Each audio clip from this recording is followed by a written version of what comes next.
Good evening, and welcome to Nightfall in Amsterdam.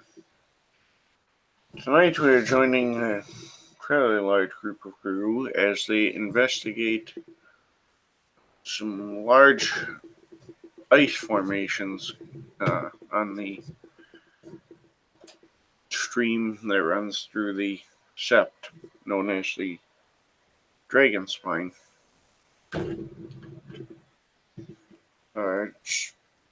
On this stream, for those who have not been following, there are a number of islands where various tribes have uh,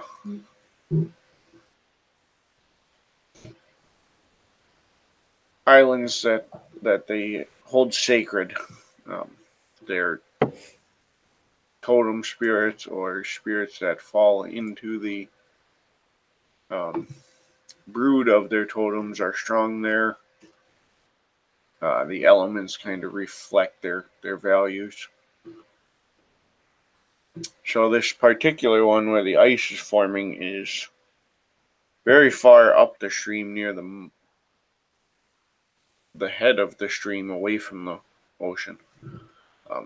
And basically it used to just be a number of hard rocks. And now it is started to form almost a mass as the ice fills in between the rocks.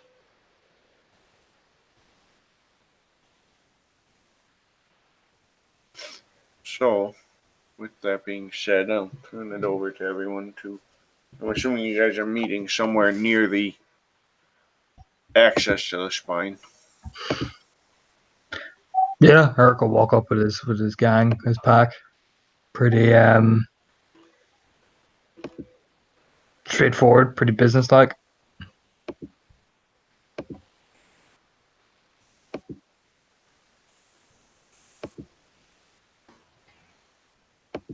Carol will kind of walk up and give everybody a friendly nod.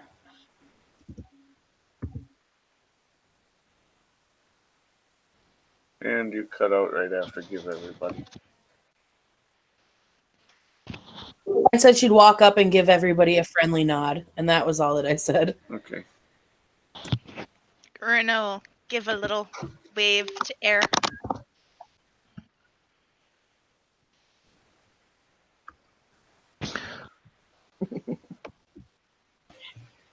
Oh yeah, Chris will flail a whole hand, whole arm.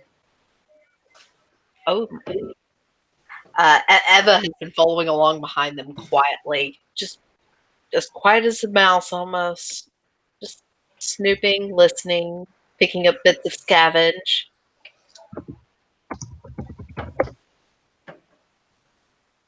Following behind who? Behind ear. Okay.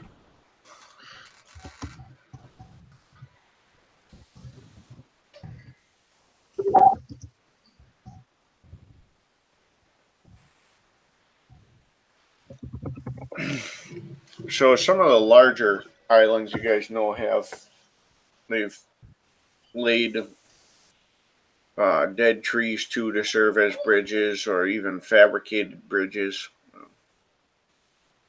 In the case of the island for cockroach and rat, the bridge is made mostly out of collected litter strung together.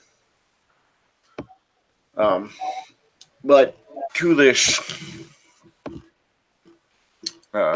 icy area this far up the stream, no one's really ventured up here because there weren't any land masses. It's kind of secluded.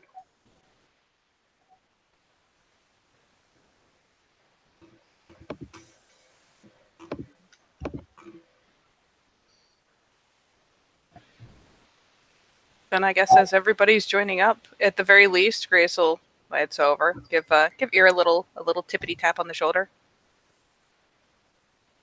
Little poke. She'll look over her shoulder at Grace.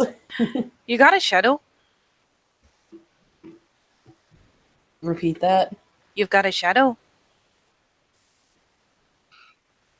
She'll look over the other way. What do you know I do? Who are you?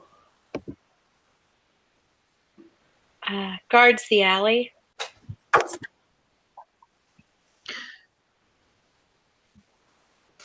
Guards the alley. Introduce yourself properly. It's custom.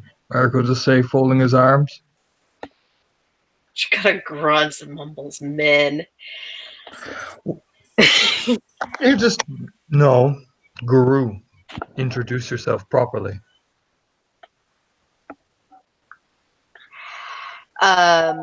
She'll put the half-ate apple she was nibbling on into a shoulder bag, and she goes, "Guards the alley, Bonar, Theurge, Clea." And she's like looking at Eric, making a hand motion as she says that. Were you born on 2 legs or 3? 2. Then you can say it. I didn't think it was important. It's important to state your breed, Hmm. as per tradition of a greeting. You do know how to greet people, don't you? Yes, sir. Is there any other comments you want to make? Grace has just started idly sliding back a step at a time. Just back and back, past deer, past guards the alleys. You will talk to me and my people with respect when you're introducing. Otherwise, well, I'm a get offenders and I keep things simple. I'll put you in the dirt. And so will my cousin, if you talk to her in such a manner again.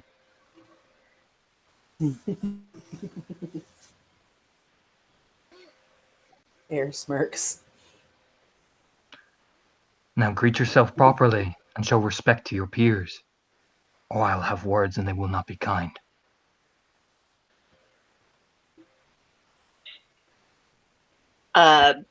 She closes her eyes, but anyone who pays a close enough attention can tell she's rolling her eyes behind her eyelids. And she goes, "Eva, born on 2 legs, known as Guards the Alley, Bonar Theurge."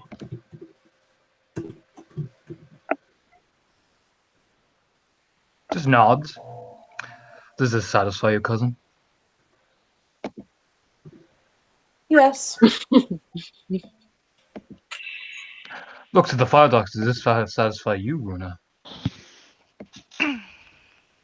Me? You're a philodox. Well, it's a perfectly satisfactory greeting. Aside from all the prodding it took to get to it. She's a bona. She turns and starts walking. She starts to say something, and then she shuts her mouth. Let me finish the job first. Runa will approach. Guards the alleys. She'll get down on one knee, tilt her head to the side a little bit to show throat. I am Runa Sorensen, born on 2 legs to the get of Fenris under the half moon, cub of the nation. It is a pleasure to meet you, Guards the alleys. She'll grin and go, "Wow, you're polite," and pull out the apple she was nibbling on and offer it to her. I'm a philodox. If I don't know my manners, who else will?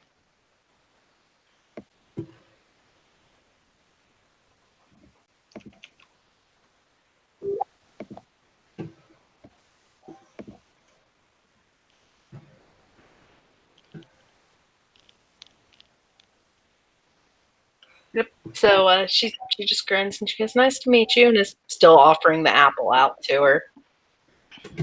Oh, is that for me? Well, who else would it be here for? I'm sure you're all hungry before we do this. Oh, well, thank you for thinking of me, Raya.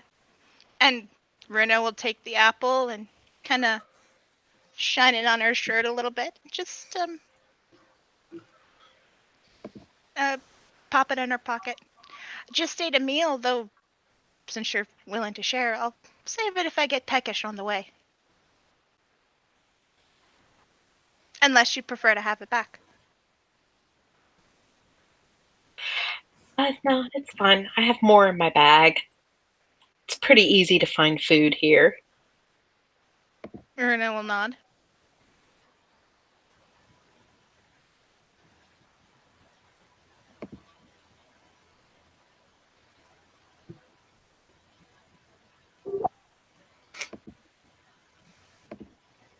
She's kind of at this point, like bouncing back and forth between her feet, watching to see which way they go.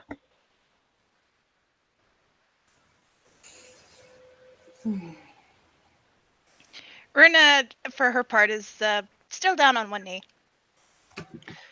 You can get up, Runa. Thank you, Raya. And she'll get up and go to stand back with Eric. Just looks over there. What's the plan?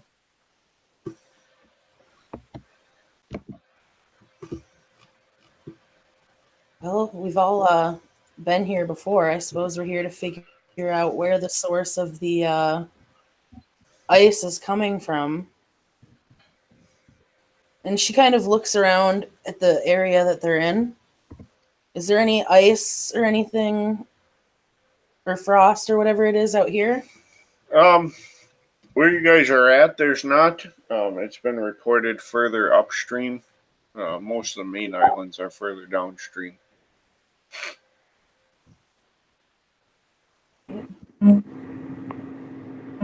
Do you think it might be an attack by the other sept? I mean, their totem is the Ice Queen. Ice does also mark No. members of our tribe too. Snow Queen is not known to do such things. Look back at air. Right. The Snow Queen is. She's. I wouldn't really say. I definitely wouldn't call her hostile. She's more of a totem of.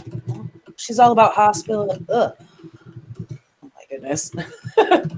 Hospitality. He put his hand on his Air's cousin. Hospitality. You know, kind of give her a little like, good, good. Right? Ugh.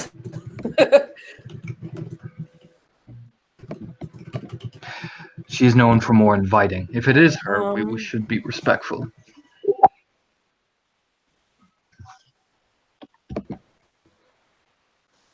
This is true.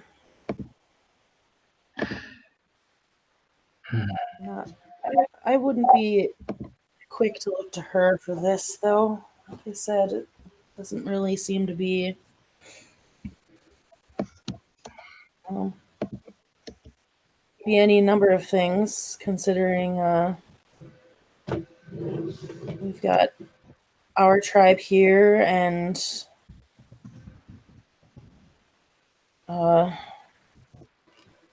didn't they mention, was it Shadow Lord. Steven, the guy you guys were watching over? Didn't they mention something about him at the moot? Nods the Wendigo. It could be a symbol of his things as well. It could be anything. I'd say we push deeper and find out. I agree. Air will kind of just start moving. Yep. Arc move in. All right.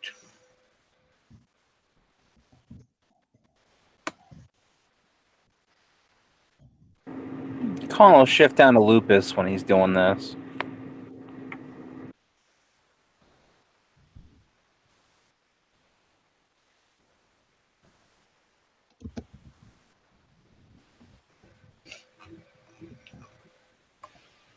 And Batman follows at the rear. I am the And knight. I will need. Well, what if I wanted to take up the rear? I mean, can you see through a 6 success stealth? Maybe. You don't know what's on my sheet. I don't. That's why I asked. Because unless you can see her, you are firmly sure that you have taken up the rear. I don't think any of these. Maybe. I mean, eyes in the back of the head probably would not help with that. No. You're welcome to roll. Yeah. I might try it just because I want to roll something. I feel left out. especially with Torna upping me. You gonna take your attention off Eric? Eh? That is true. She does have a schoolgirl crush and respect for air.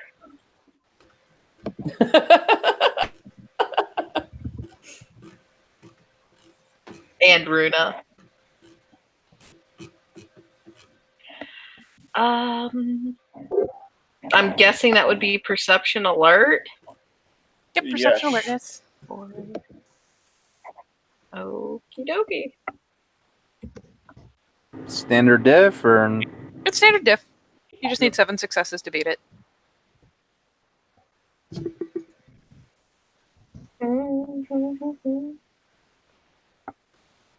I'm just doing my stuff now. I think that's how you roll on here. I can't remember. It's hashtag number D10 F6.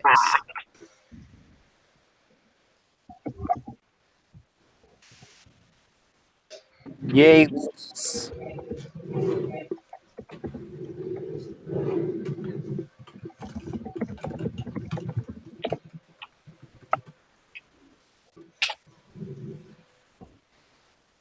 1, 2, 3 successes. Yep.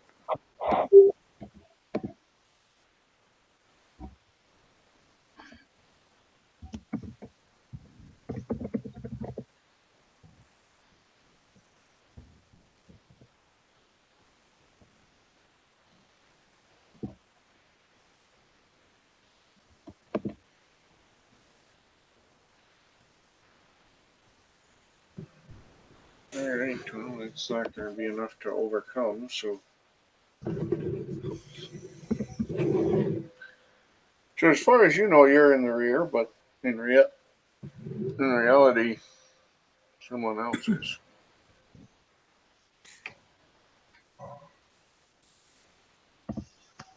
Alright, well, she's gonna happily trot along after them because big group of Garu. Let's see what happens.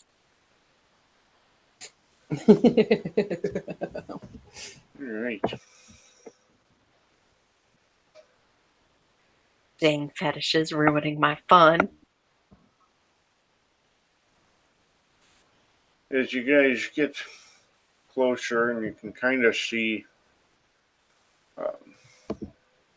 you can see where the ice and stuff had formed or is believed to have formed, but there's a lot of brush and stuff that's been kind of piled up even across the stream to prevent anyone from seeing it easily. The pile of brush wasn't there the first time we came through here, right? Correct. No. It's all new. This is unusual. Air kind of, she's going to look at the ground around that area and see if there's any footprints or anything. Alright. Probably this time.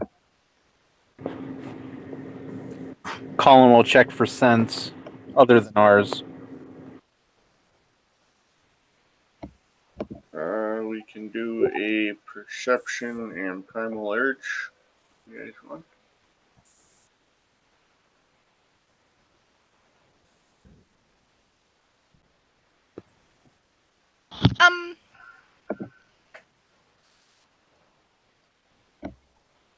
John, would you say that during our last trip here, Runa would have gotten a good sense of the kind of animals that were around?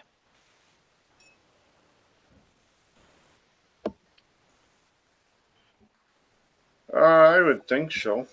Okay. In that case, I'd like to check and see if there are any creatures that look absent or seem out of place.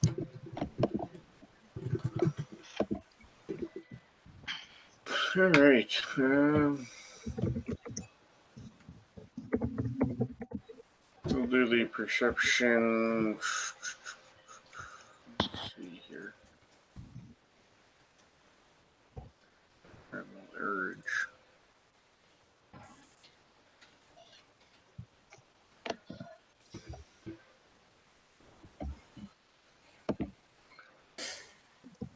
I'm gonna have you do a perception investigation for that. Okay.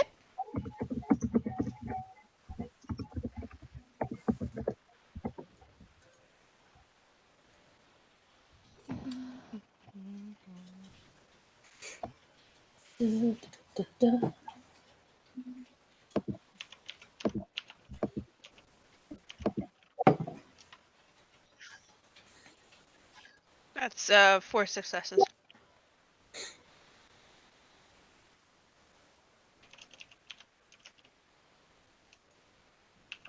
It seems to be a little bit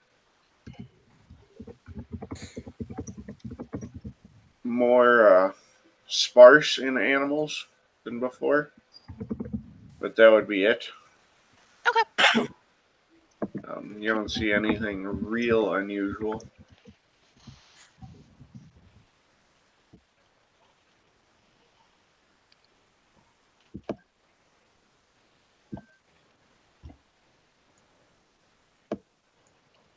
Erno will point out to Eric. Don't seem to be as many animals here as there were last time. Look over his shoulder. There's usually not when I'm around. Smirking.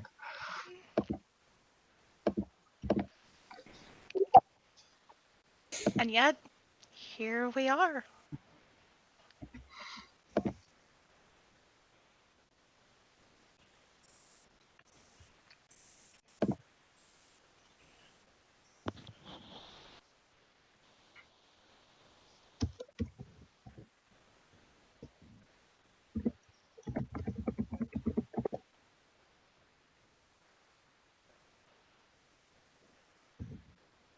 Alright. So, for those of you with the perception primal urges, 3 successes. there are a couple of you kind of going by scent and a couple who are looking to track more. Those of you going by scent would smell a very kind of like sharp bitterness of cold air, but there's also a blood scent of fresh blood on it as well. And for those of you tracking, you'll see mostly the the tracks seem to be similar size and shape for a guru or a Hamid. But there's marks indicating something may have been dragged as well.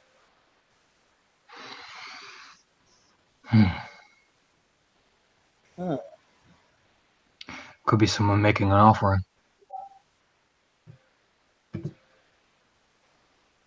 Good. Especially out here. Although the idea of trying to cover the ice is something concerning, but it could be something making an offering, maybe. Maybe. Is this dragging thing going over like the brush type? What was he described it as, a bridge? Yeah, there's. I mean, it's certainly not solid. You could cross it, but it'll take some work. So that you don't collapse it. But I will shift down to Lupus because it's probably lighter than I am in Hamid. Yeah, I'll go Lupus. Definitely lighter than I am in Hamid. And I'll kind of give it a test go here. Carefully. One paw at a time. Alright, give me a Dex Athletics. Okay.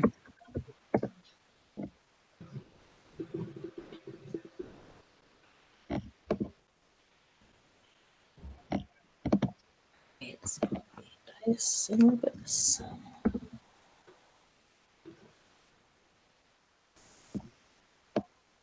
2 successes.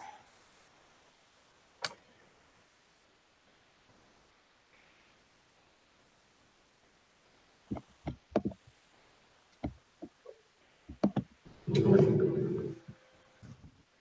right, 2 successes. You're certainly able to advance.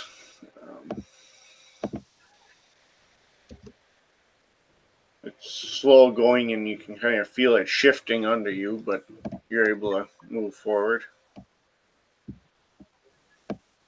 She kind of takes her time when she feels it shift, being super careful at that point.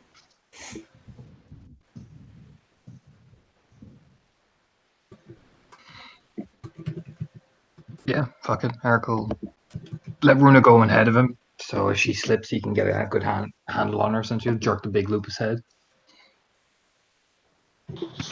And Runa will start making her way across the bridge, as it were. All right.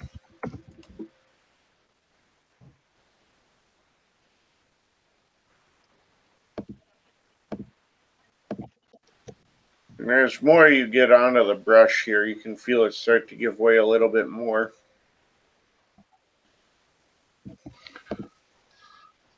And I'll need a Dex Athletics from everybody. Okay. Oh boy. For what it's Oh, worth, boy. Grace is hanging back and waiting for the others to slide through before she follows. Well, it's kind of it's like, once I'm across, I'm waiting for everybody. So those not on the bridge don't have to make the Dex check. Be sure to clarify. She'll turn around and watch everybody on their way over, just to have an eye on them, help if she can. And Eva will start shifting down the lupus to go across after Eric does. Colin's dice like him today. 5 successes. 4. 3. Just checking what I need to roll. Dex Athletics plus your lupus stats. Like Don't your lupus Dex bonus. lupus. Yep, I'm scrolling through my sheet to find my stat. Yeah, you get +2 to Dex and Lupus. Yep.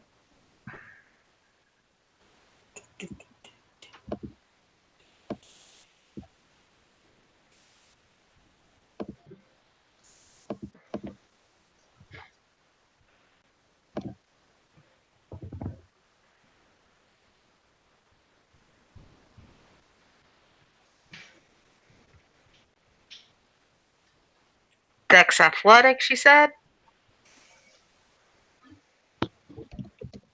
Yeah. Okay. Yep. Alrighty.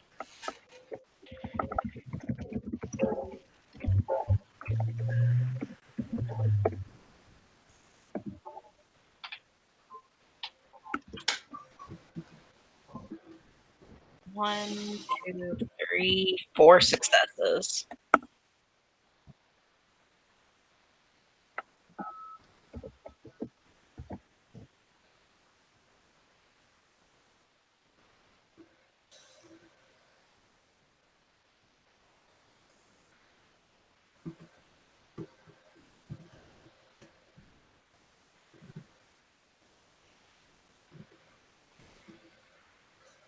All right.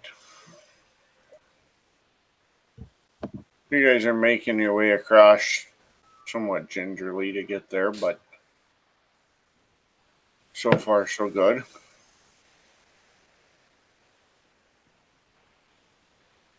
And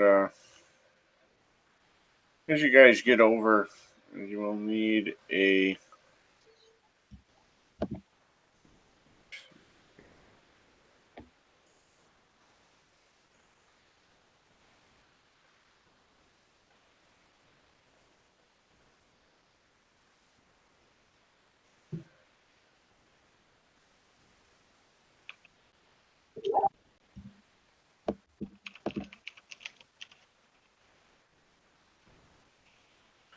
Alright. You guys can, if everyone can roll me a soak roll as a cold wind kind of pushes towards you guys. There's a physical bite to it. Okay, and that's stamina. Correct.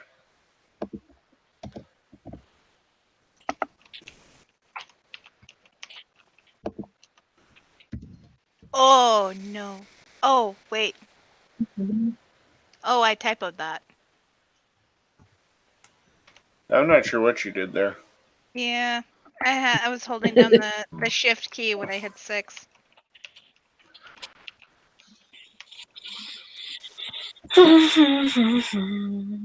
My dice doesn't hate me so much anymore. I thank all the wonderful characters I've met so far for it. Oh. Who's I don't know Cops who, that cold. I don't know who rolled the -1, but that's not good. That Not would be much.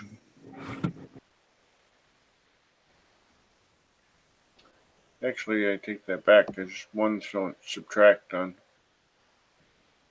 soap, do they? Nope, nope. So that would still be one success.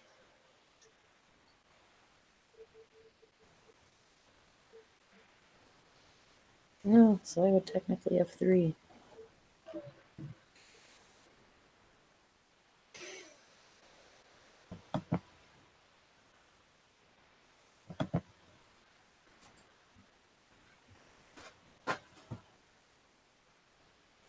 Alright, so everybody had at least one then. Yeah.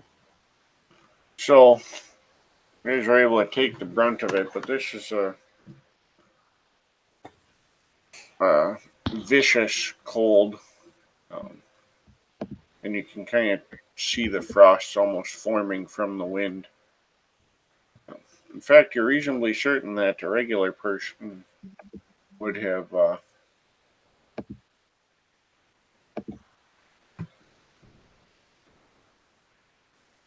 probably gotten some frostbite there.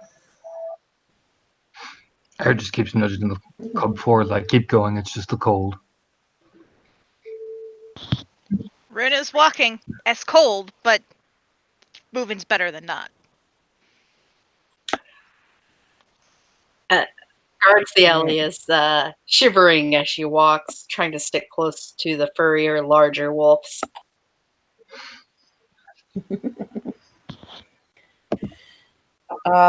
Do the drag marks continue once we're across?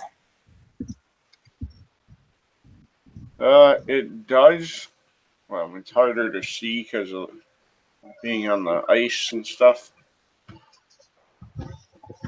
And it's not very far. You can see some more brush, but the ice kind of just runs further up.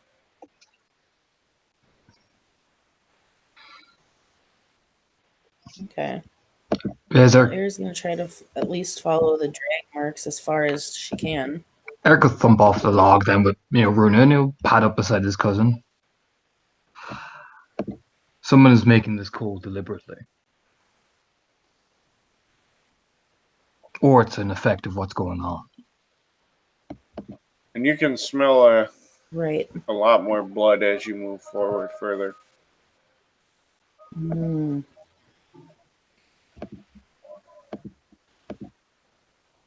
Whatever it is making a bloody mess somewhere. Different totems demand different things. Mm-hmm. But they will need to learn the proper way. This much, it could spread and do other damage. I'm sure the keeper won't be pleased as he's padding along. Probably won't be.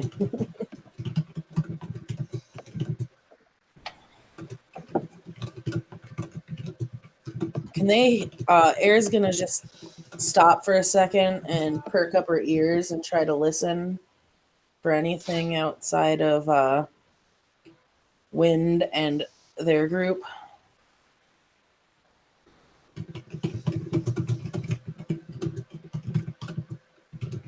You can hear the sounds of something being torn up ahead of you.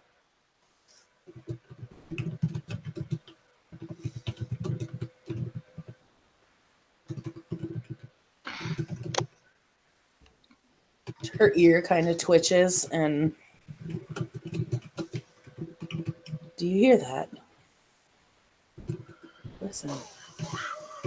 His ear twitches and listens. He'll crouch even down. The big wolf just kind of crouches down and listens.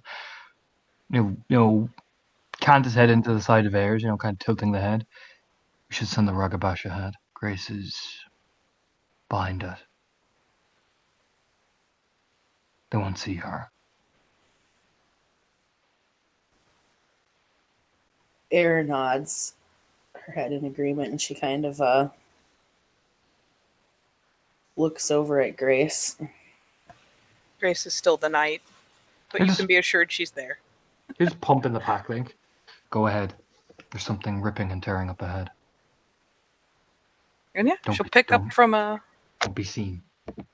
She'll pick up from idly trailing well behind the group, and probably having even paused for a quick bristle in the snow to see if she could get herself a little better camouflage. But yeah, she'll go ahead and slink along, picking it up to a longer trot. With the fetish active, she won't even be leaving footprints in the snow, so she will just slink ahead of the group, taking point. Raggy 101.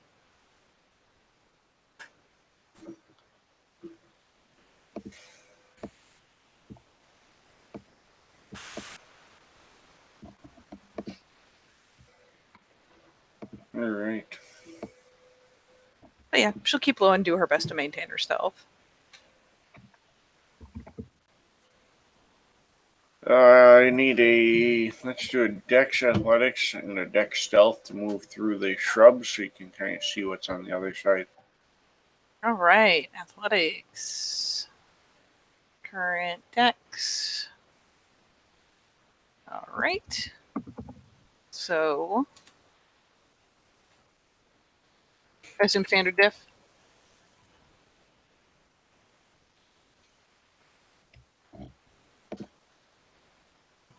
So that's 4 for that. Then maintain the stealth is 3.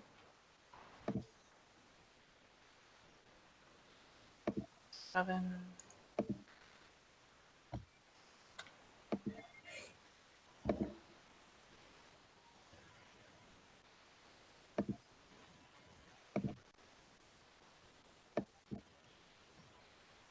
Okay, only 4 successes on the stealth. So 4 for the athletics, 4 for the stealth. Slink. All right.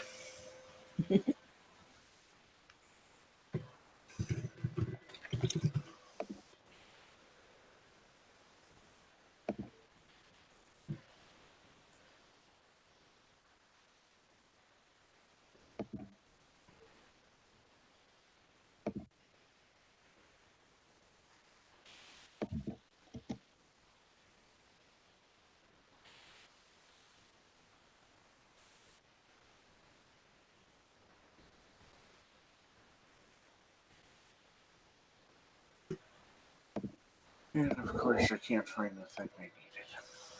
It's hiding. Probably in plain sight. Perhaps.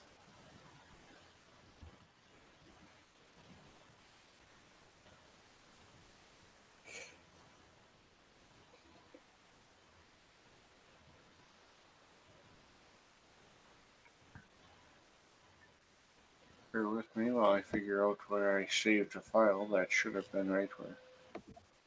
No. Why would I put it with all the other ones? That'd be too easy. I seem to remember he was hiding last time too. Yeah. I need to go through my game stuff and just restructure my folders so I can find shit. That feel. Big mood. And then I go, yeah, but it's so much work.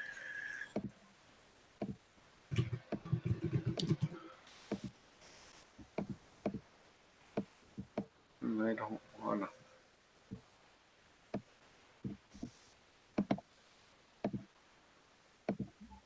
Because I know I should, and that would be the right thing to do and make everyone's life easier.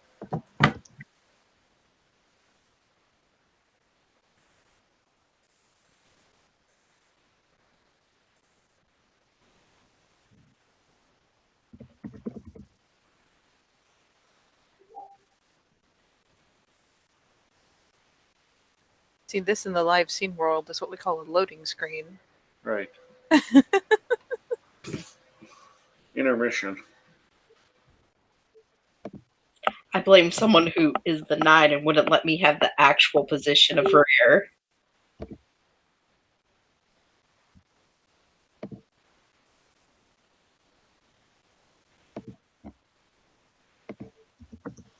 I will happily take credit for somehow affecting this from another state.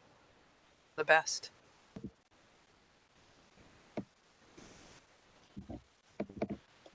I mean, stranger things have happened.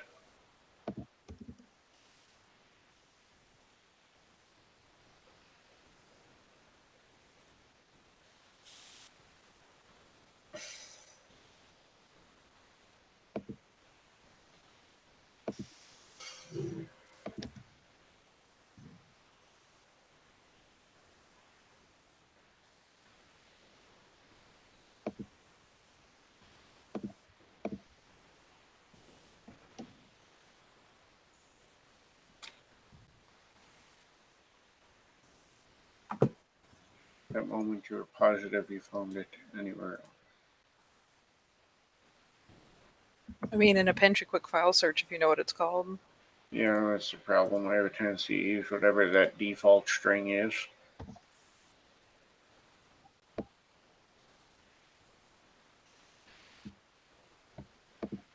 Because you know how Windows just says, here's a random string of characters. Let's use that. Oh, yeah. And my dumbass went, sure, that sounds good. That seems fine. That's legit.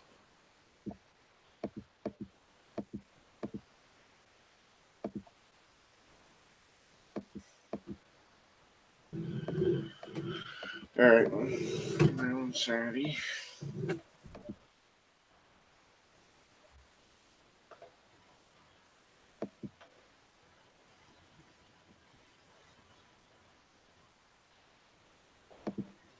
Here.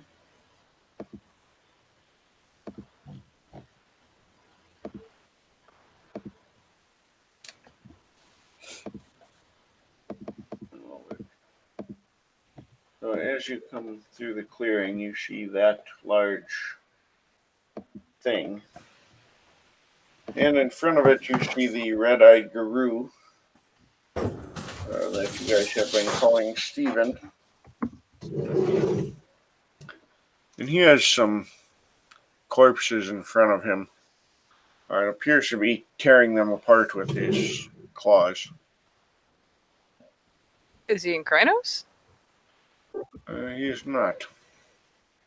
He's still in Hamid, but has shifted. It appears to be just his arms. Yeah. Satan, please. So yeah, through the pack link, it's just, oh, yeah, he got Wendigo all fucking excited. How excited? And Oh, define it's- excited. How the you know what I mean? I mean, we're in the Tellurian right now, and I can see it. That excited. Then back away, you are Fiona. Oh, yeah, I have never wanted to be somewhere less than I do right now. And she's like just slowly easing back. I look over at Air. The boy has summoned Wendigo in the Tellurian.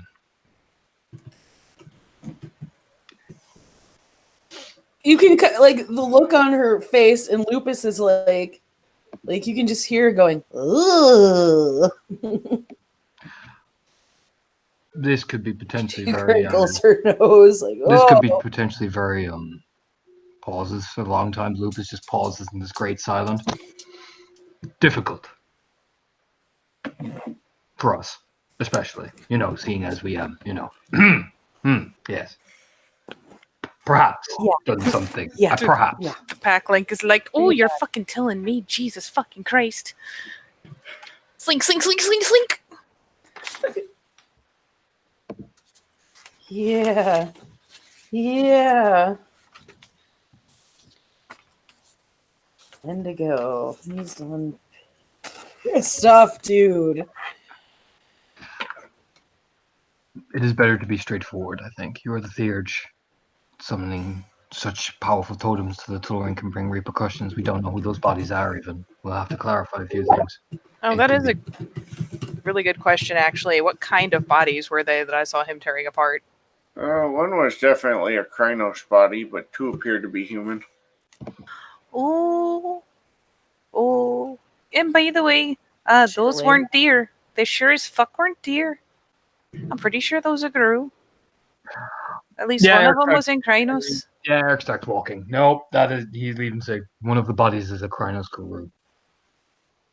Well, Wendigo is a cannibal. Litany. And No. we don't know if it's an enemy. We don't know. We don't know.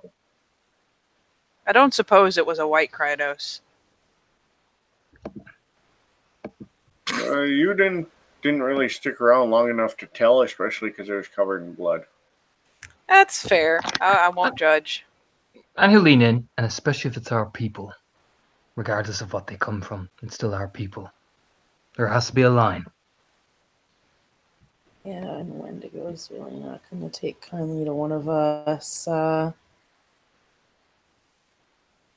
We could Send the go Fianna. elsewhere and wait and have a What? chat with the Wendigo guru later. We should do it now. If it is our people, it is tearing apart our people, regardless of their crime. They're still our people. That will not further anything. Yeah. It will just make things worse. Ask her what else she saw. So, what should I be doing? She's been sitting there shivering and listening. And she's gonna kind of glance over at she's just gonna kind of look at everybody like, oh, this is bad. Oh, I know. Throw the Bundar at it. They don't have a bad history, right? He doesn't answer. Nope. Doesn't answer at all. Oh, I see how it is.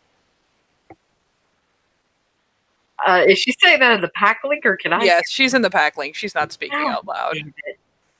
She's just like, oh, no, I Yeah. see how it is. Thanks, Grace, for your Air's great kind of advice. relaying Slink, slink, slink. Sulky slink. Everyone roll a perception alertness as well. Oh no. Should I roll this too? What is this based on? Listening. Okay. 6 minus 2 on perception. Okay.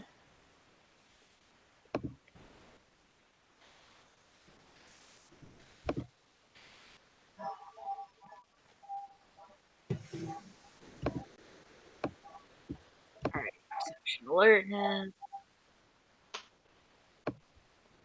Ooh, Lucas gets -2 too. That's nice. Yeah.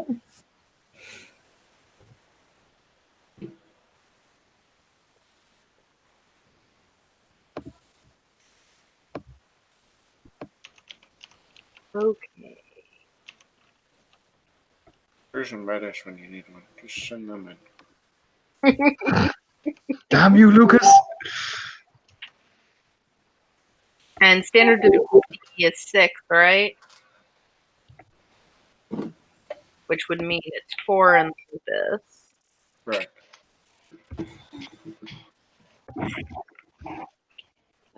One, 2, 5 successes for me. Oh, I got 3.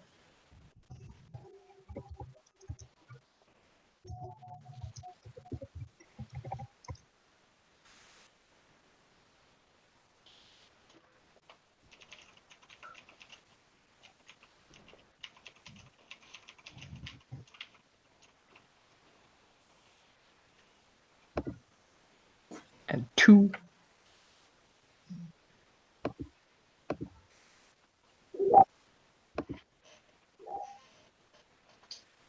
1.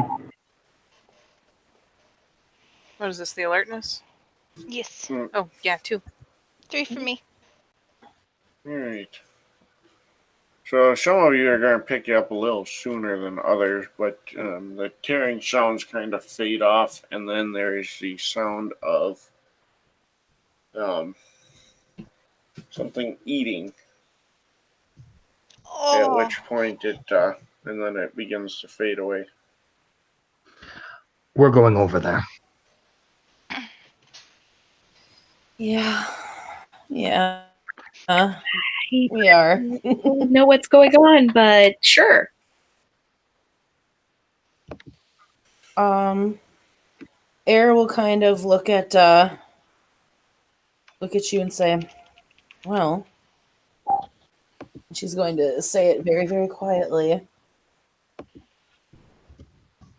You know what a Wendigo spirit is? Yeah, they're a-holes. That's what's up there. Boy. She starts opening her bag, moves stuff around. Well, It's that's right, she's in Lupus' mind. She's just like, it's eating Guru. Fuck.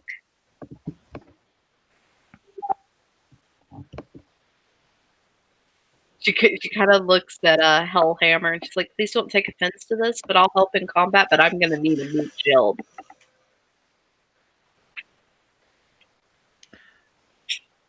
You just get the stare, as if, We're more worried about leading Guru, not about how inept you are at combat. You'll start walking. One day you're going to wake up, Air, spirits all over you. Is what Air's he's kind of looking around. Is there only one direction to go? I mean, you could go back off Straight. the island. That's not what I meant. I didn't mean like back off. I mean like forward. Like, is it just straight ahead, or is there ways to go? No, it's around a the pretty edges? narrow island, so Okay. it's pretty much straight ahead or nothing. Okay.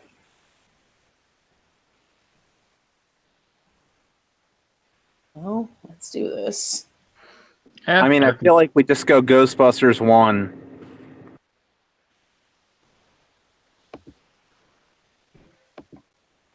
You son of a Stay Puft, man.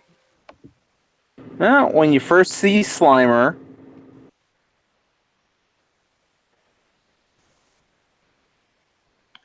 let's just approach carefully, respectfully, but not backing down. Yes.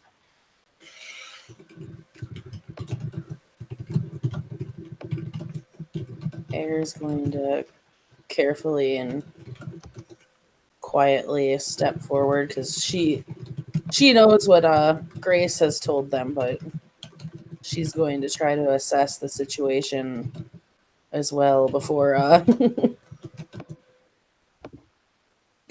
going in like a wrecking ball, for lack of better wording.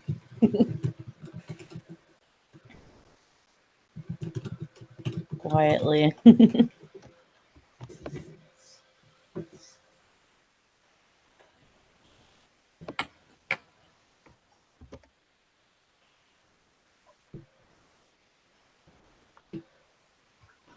All right. So as you guys get closer, you can see it is the Wendigo itself that's eating these. It's actually eating the hearts from these bodies.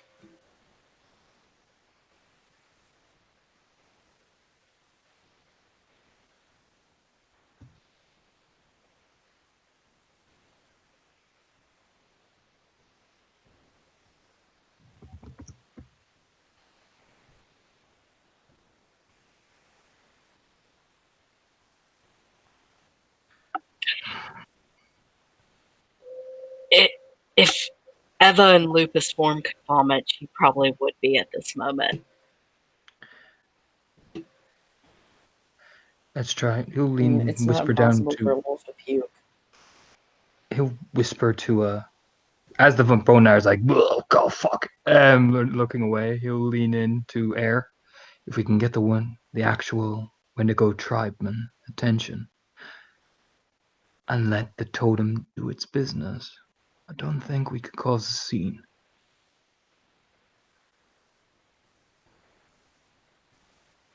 Air nods, and as the Bonar is puking, she kind of looks up to see if this sound has been noticed.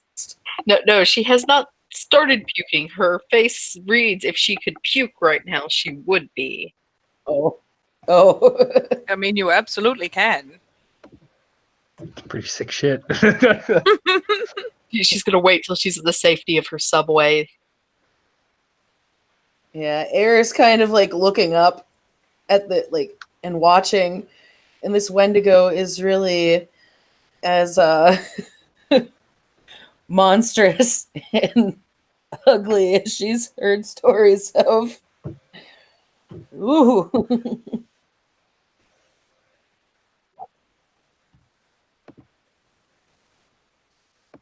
And it And she's trying to think of a way to get the Wendigo Guru's attention and not the spirit itself. and he seems to be communing in some way. And then the Wendigo kind of finishes up its feast and starts to look up and look around.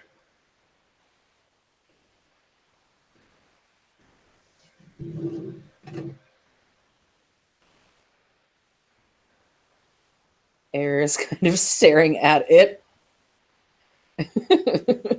from where she's at, like, oh.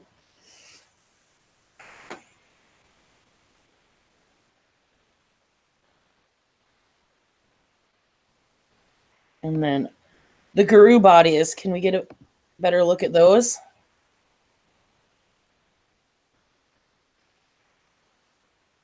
Yeah, again, I only caught part of it, sorry. I think she mentioned trying to What? look at the bodies. Yep. Okay. It's definitely a pair of hominids. And the Krynos still seems fairly covered in blood. But you can see at least parts of its fur were black. And it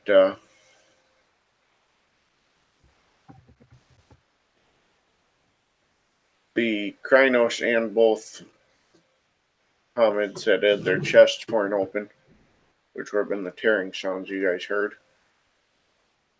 And he the Wendigo itself draws or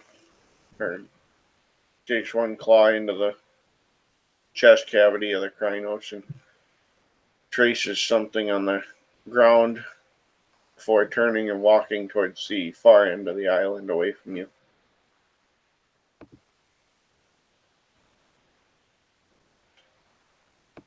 All right.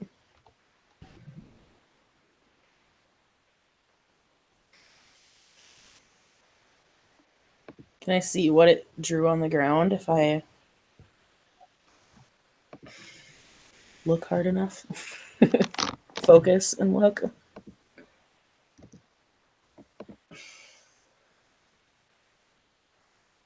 You want to try and make out what it wrote or whatever. Yes, I want to make what it right.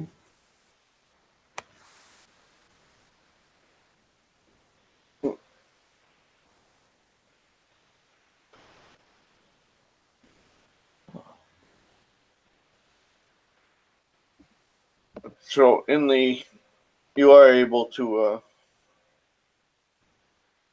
to make it out. And it's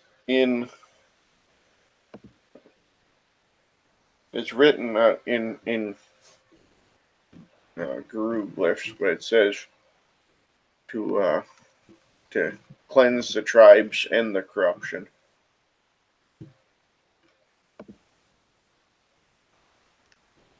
Cleanse the tribes and end the corruption. She kind of says this quietly. I think Eric's the only one that's like right next to her, so he'd Yeah. probably be able to hear it. It'll look over. That is both ominous and.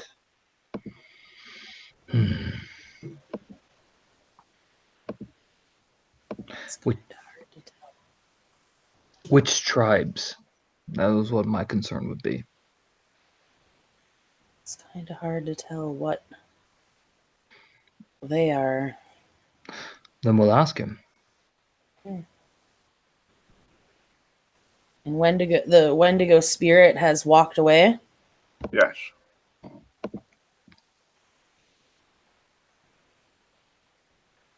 Okay.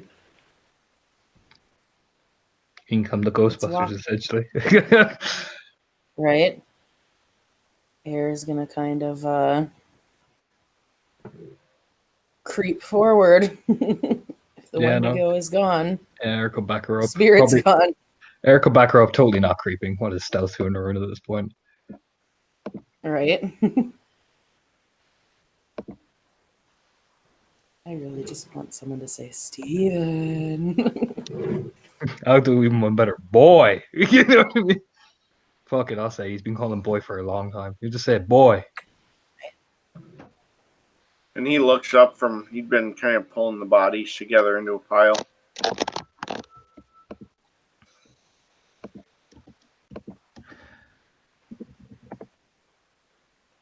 Eric would sit down in his lupus self and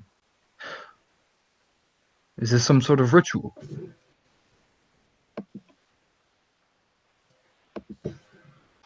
He gestures and says,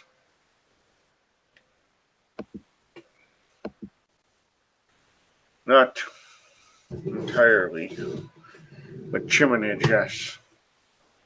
There's an odd. My cousin noted that one of the symbols written means to cleanse the tribe and purge the corruptions. Which tribes? I'm curious. He just looks at you. He says, all of them, if they need it. And which tribes do you feel needed? Yeah, points to the ground. He says, these two were of the tribe of Falcon. That one of Grandfather Thunder. At this point, as he says that, at least the Hamid ones, Air is going to blatantly walk up. Only their chests have been ripped open, right? Correct. So at a closer look, she's going to actually look at their faces.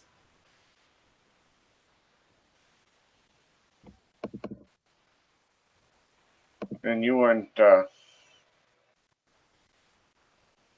it's two,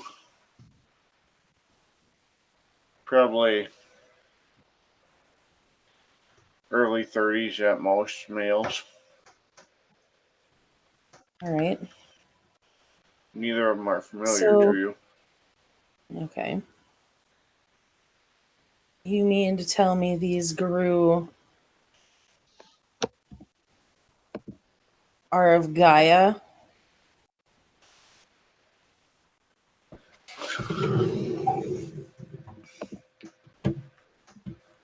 He gestures and he says, they were of a twisted sept. followed a broken path. And he spits and says, and their tools were made in the image of the worm.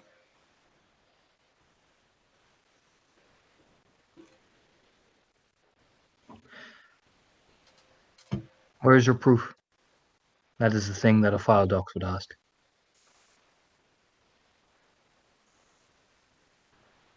He looks down to the bodies, and then he begins to rummage through their belongings.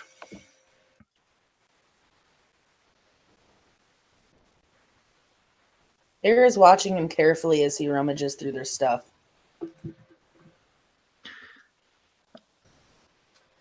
The next question I will ask is, did you do this alone?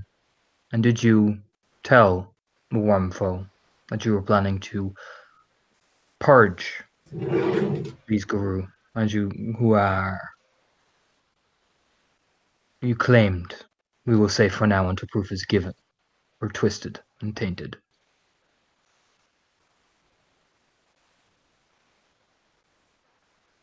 He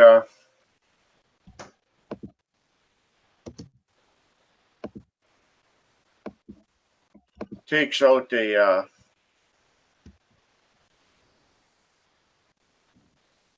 strips off the armor off one of the Hamids and throws it to the ground.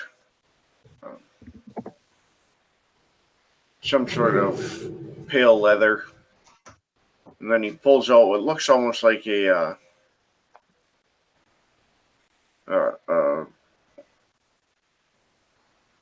strange, like braided leather, but it's got like a whip would be, but it's got some sort of barbs in it. And he throws that to the ground. Then lastly, takes out a shorter sword, but not overly short. And he looks at you. As he holds it up, he touches a couple of the glyphs, and you see green fire flicker along it.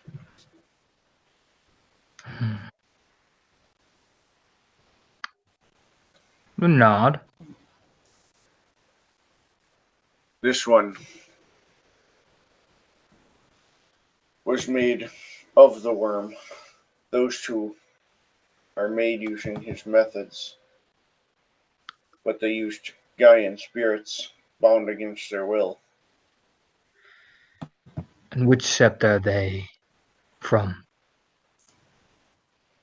He looks and he says, I intercepted them just before they entered the Amsterdam forest. Sept of Frozen Flame. Frozen forest. Farsept. They'll nod. Good. Good. We will need to... Just a nod. This is... You look at Air like, holy fuck, you know, it's that expression, so it's just, Jesus fuck.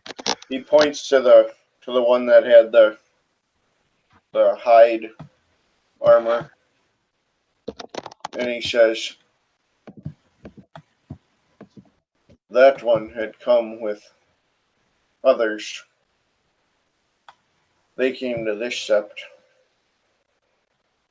seeking shelter. Kinfolk they were. Kinfolk. I did not intercept them because they did not stink. But they would know what they were doing, and you'll walk over, kneel down at the hide.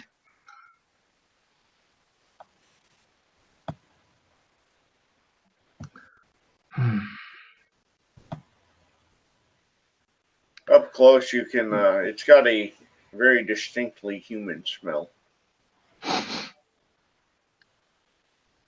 Oh. Yeah, he takes a step back. You know, and they see the rage building on his face. That is human armor, made from the flesh of human skin. He nods at the whip and he says, and the leather of the whip comes from the hides of wolves. The barbs are fangs. I suspect, and he gestures to the Shadow Lord, which is a Krynos, to assume Metis. He says, I suspect this one learned the ways of the worm and decided to take them for himself. Perhaps a little too far.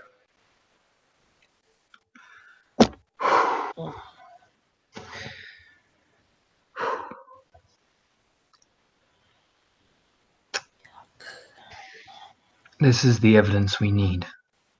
These are the bodies and the proof that we need. That we are fighting the worm and not our brothers and sisters of Gaia over in that set. He looks and he says, I do not think it that simple.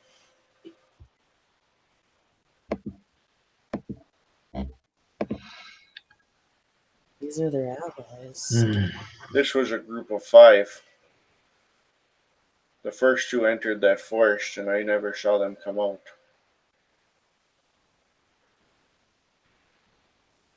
I suspect whatever is going on over there, as they look for allies, they are finding the wrong kind. Finding those willing to corrupt themselves for rewards in this life. Or being influenced to choose certain ones. It mightn't be the sept itself, but it might be one figure leading to its downfall. But still, this is enough to damn a sept. Calls of heresy will have to be issued, and look over there, this is bad. Very bad. And she kind of...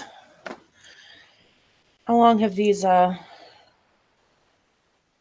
long has it been since they've been killed? Were they dead before you brought them here? I killed them before I brought them here, yes. Just earlier today. How long?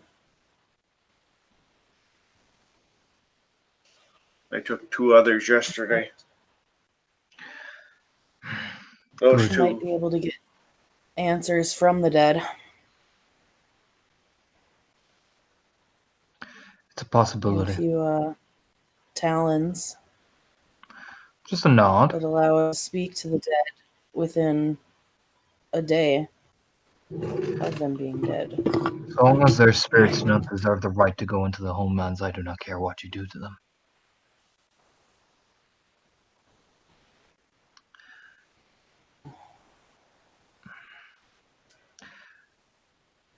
But these weapons, we have to show our leadership. And these kinfolk, we will have to talk to. They may not have taint itself, but they will have answers. And they could be unwilling participants. For, you'll look down at you can see the rage building in it. Dishonorable folk such as these. He looks at you and says, the question is how many others on the other sept are unwilling participants. That is not our role. That will be a Philodox to judge. The only ones we can clearly fight are the ones that breed of worm taint. This is rub this face. And if we can find the one manipulating things, if we can identify a Philodox in that sept that should be aware of this. When we ran into him last time, he didn't seem too thrilled with the goings on there. We'll make sure our people know before he does. Correct. I never trust a Shadow Lord with this kind of information to feed it to him first, at least. Look down at the Shadow Lord, there's just a snarl on his face.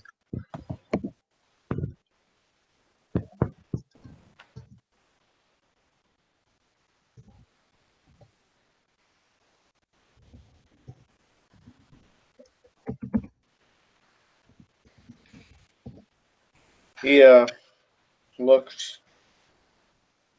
and says, "I must deal with these remains. Will not leave their twisted flesh to defile this place."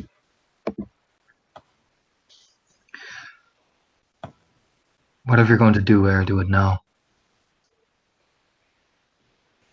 Well, what do we need to know from them? All I have to do is sprinkle some dust over one of them.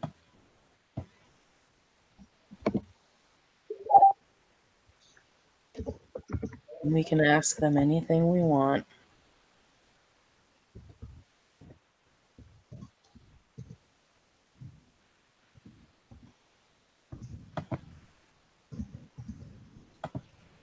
She kind of shifts to her breed form and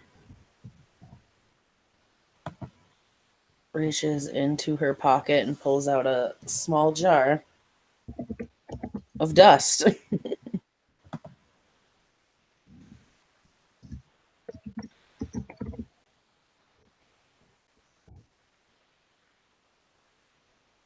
She kind of looks over all of them and seems to be in a debate over which one might be the most useful. The Shadow Lord. She knows that the Shadow Lords are kind of kept out of the loop based on some stuff they learned earlier, so one of the fangs might be He'll whisper into her. best. If the Silver Fang you can compromise his honor of returning home to Falcon, he'll weep like a child.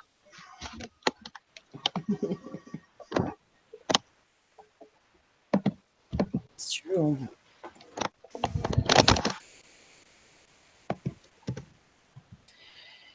Only one of the Silver Fangs is wearing the armor, correct? Yeah, the other one had the wolf side whip. Through the link, Grace will point out, he did say he thought the other one was teaching those two. Might know more. He'll point that out to Air as well.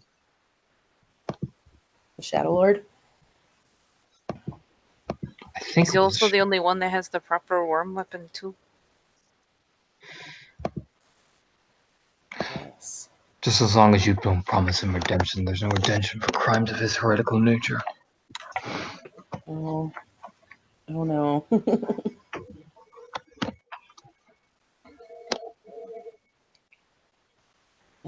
Except we can ask him whatever we want. So she kind of pops the lid off of the dust.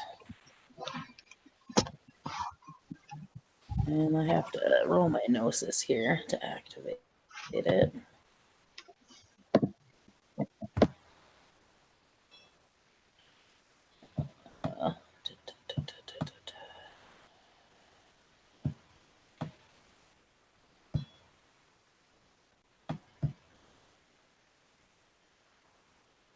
Alright. So I can activate it.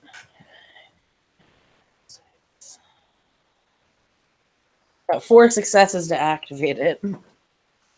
So she's going to sprinkle the death dust over the Shadow Lord. Alright.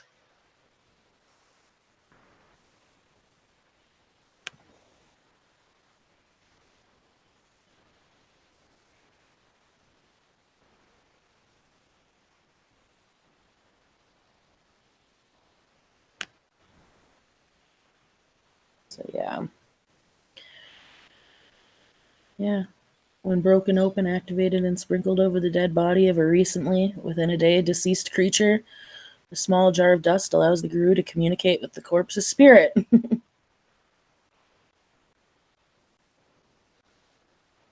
Alright. So you will hear him, and he is currently, the spirit seems to be screaming.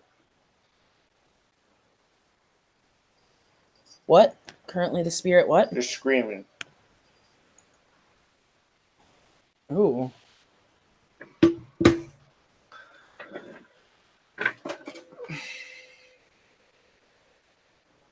You know you brought it upon yourself.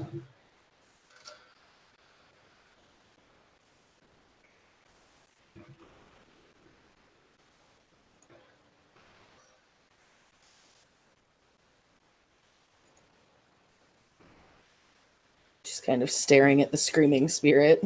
And you can. It actually looks as if pieces of it are being torn away, and you can faintly almost hear a sound of something eating.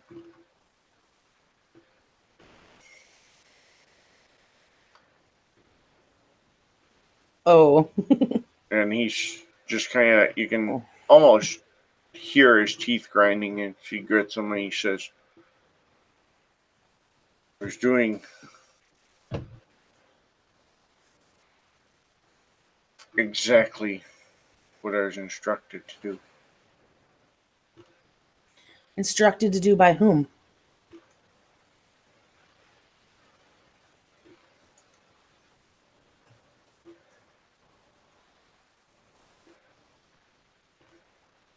He looks and he says, "It's our responsibility to learn the ways of the worm and to use them to combat those who support him, such as those who turn against their rightful sept leadership."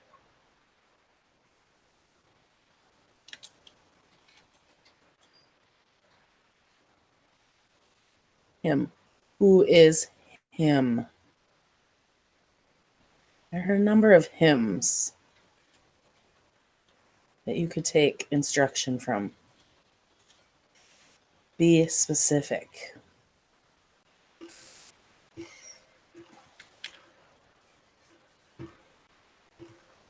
He looks and says, "It was not a matter of a single order. Our standing orders from the Margrave are to learn the ways of the worm and to use them to defend and protect, to ensure stability among the nation." Okay, just for clarification, only air can hear this, right? Correct. Okay. Whew. And the look on her face is one of complete and absolute disgust.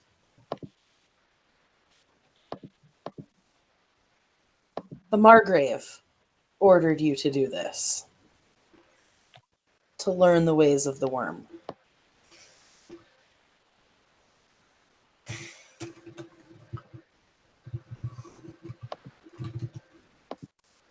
Because everybody can understand what Air is saying.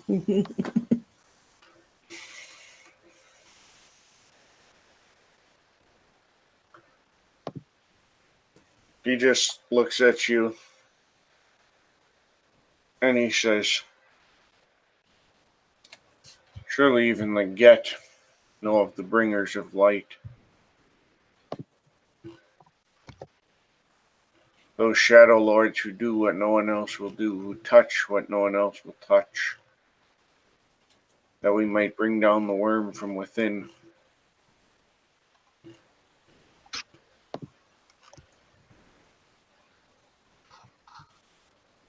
She shakes her head. There's a difference between learning about these things and using them. That just puts you right in league with the worm and his minions. In Soviet Russia, Worm uses you.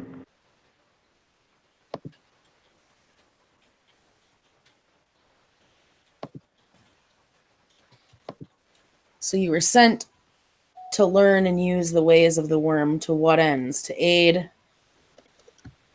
the guru in the frozen forest To bring order to back to the structure of this city. To eliminate the learn the infighting. ways of the worm. Use the ways of the worm to bring back order. No. The worm is chaos. If you understand and harness the chaos, you restore order. Eliminate those who serve the worm. Eliminate those who do his bidding, whether they are of the worm or not.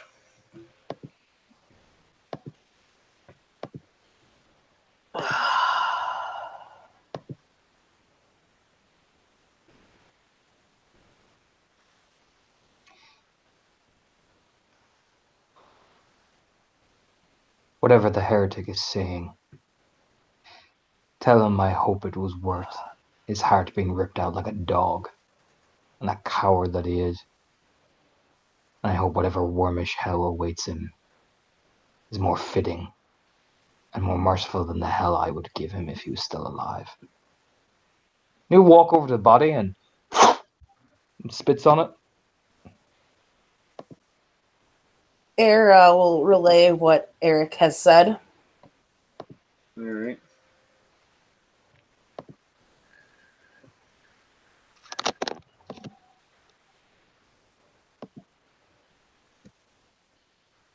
And then she'll say, well,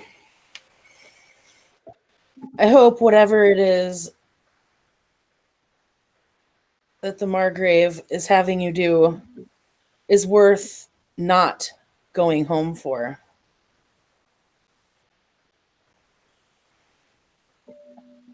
Surely you knew that had to be a consequence. He looks and he nods his head and he says, that is part of the risk we take. We risk the fall so others don't have to.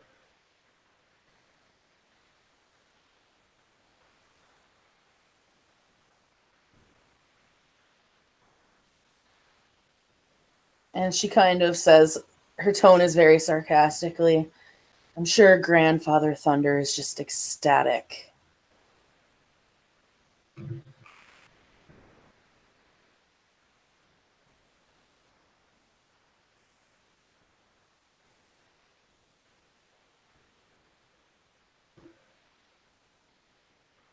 He just kind of looks at you and you can see he's continuing to be torn apart, but he says, almost seems a little bit calm, and he says, there's honor in paying the price.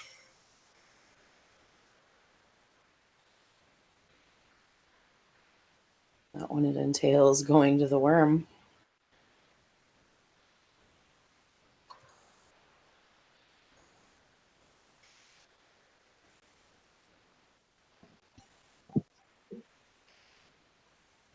And he just kind of looks at you and he seems to get a little more fired up. He says, and if not us, then who? Who else is willing to take that risk? To learn the ways so that they can fight them.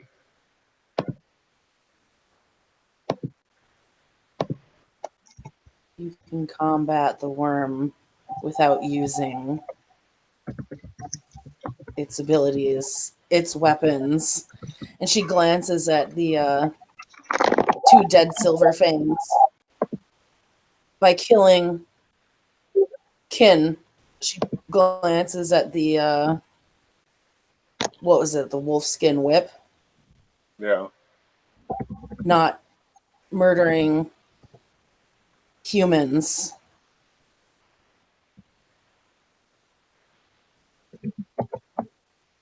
And wearing their flesh.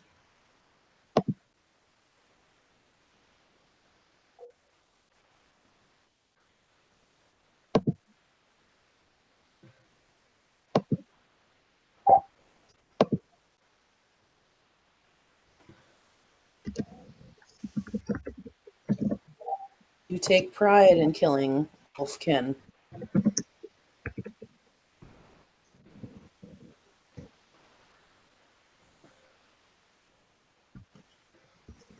just looks and says, I do what has to be done and kill those who need to be killed for the nation. And tell me, why did the Wolfkin need to be killed?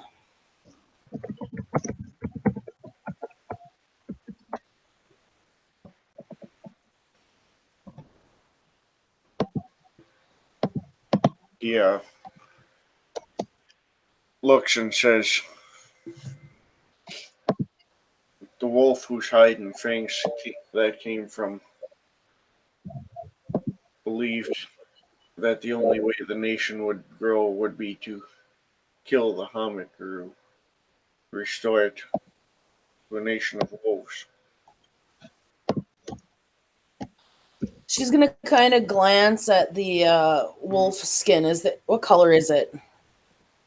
It's been tanned, so it's somewhat hard to tell, but it does kind of have a reddish tint to it.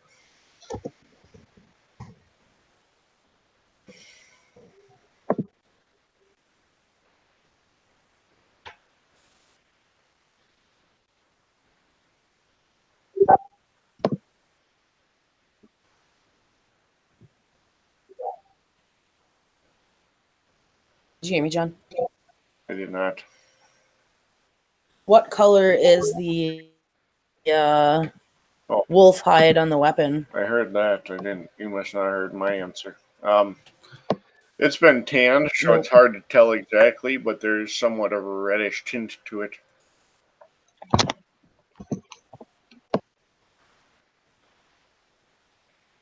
Did this pelt belong to a wolf or a guru?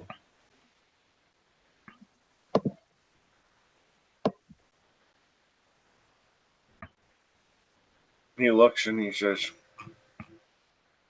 one of the Talons that believed it was his place to purge the nation. Does this Talon have a name? He just kind of snorts and spits and says, one does not ask the names of their prey.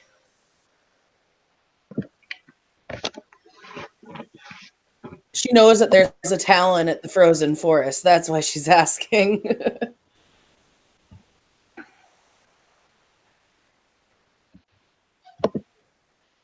Was he a member of the Sept you were sent to assist? No, I took that one long ago.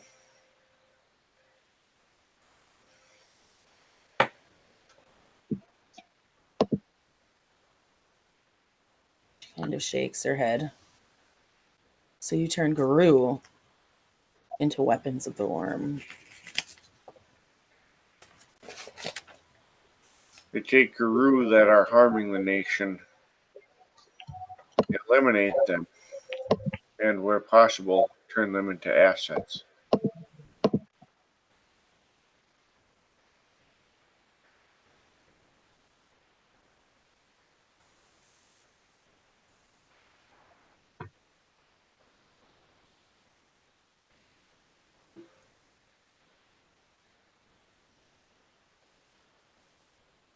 She kind of looks over to the rest of the group. Are there any questions anyone wants me to ask him? Has he killed a member of Sept the Bloodfist? Relay. Yeah, Just assume I'm relaying questions asked. he looks at you and says, you're not familiar with that, except most of my work was done in the southern parts of Europe, although I did occasionally have to visit parts of America.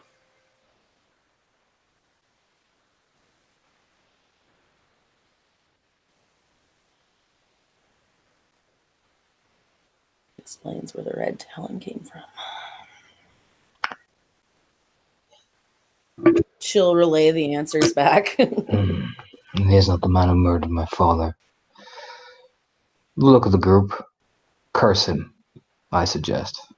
Having his heart ripped out by Wendigo is too kind for scum like that.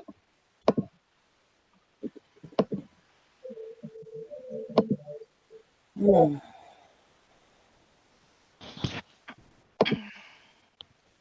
Yes.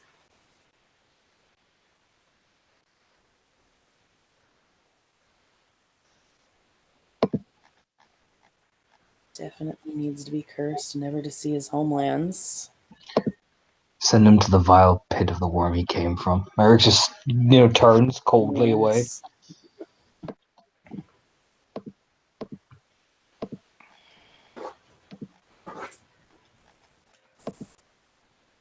Anybody else? She looks at the rest of the group. How many? How many? How many lives has he stolen in this twisted perversion of our duty? The Philodox wishes to know how many you've killed in your perversion of duty.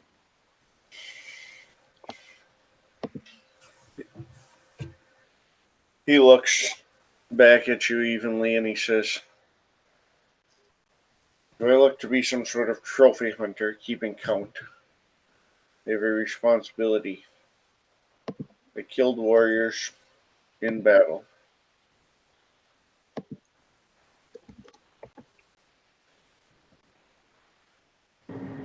What So the about answer is too many.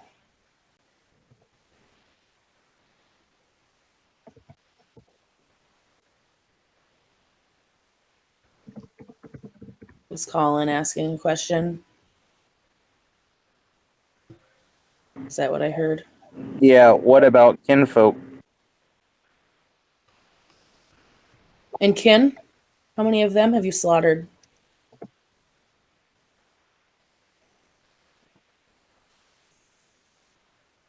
Can rarely warrant nor require my involvement.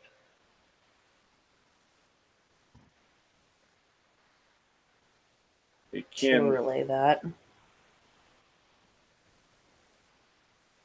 fulfill a role.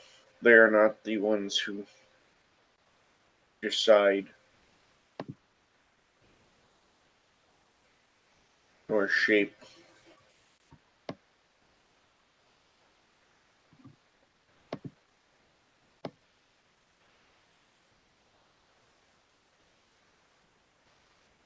How long have you been working at the Frozen Forest doing this job? She kind of crinkles her nose as she calls it a job.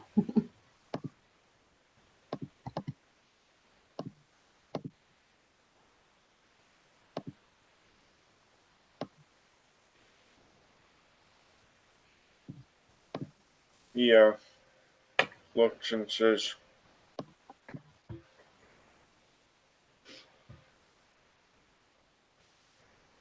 I joined the camp when I was shortly after achieving my rank as a fosterling.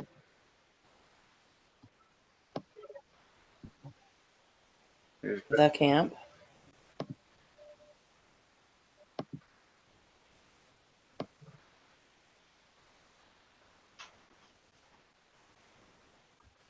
Which camp? Why don't you tell me about it?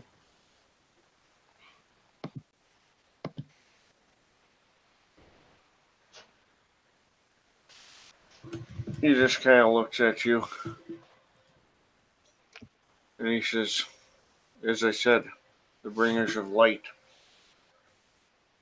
This is our role. It's not a secret one.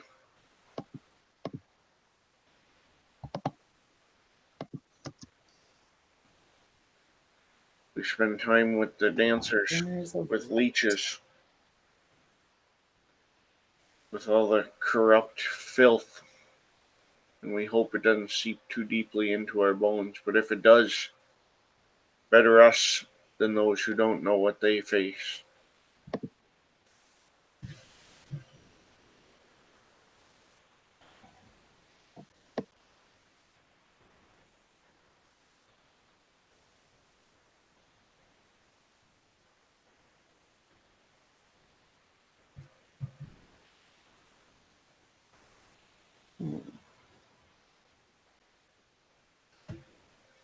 Again, she'll pass along everything being said to the rest of the group. You can hear the eating sounds getting louder. Does the spirit look like it's withering away? I'm assuming that the eating sound is coming from the Wendigo spirit. It does seem to be to some degree. It's becoming reduced. Curse whatever's left of his body. What was that? Curse whatever the rest of that is. Whatever the sorry, English. Curse whatever rest of him there is. And burning the body is not a just thing for him anymore. Cut off the head, peel the skull, and hang it from the sept wall so they can all see what a traitor looks like. He deserves no less. And his lackeys, strip them of everything. Burn the skin and leave the bones to hang in the trees so they may know what a heretic looks like. Brand them as heretics, so Falcon and Grandfather Thunder may welcome them and judge them as such.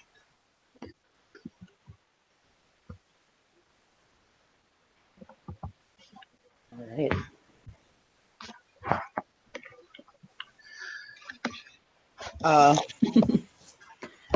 Yeah, this guy is definitely being cursed not to enter his homelands like ever. All right. Anybody else want to add anything to this curse while she's going at it? Oh boy. So, he'll follow Air's direction, but he will say, "May your eyes never see, and your tongue never speak, and may your line of Guru, the claim of your blood, know your shame for the rest of their life until they atone your sin." Bruna will step in to follow Air's direction. And she will add, "May the Galliards sing of your deeds as the deeds of a fool who brought about his own end to the worm through his own actions, willingly, knowingly. Let no one else ever make this mistake again."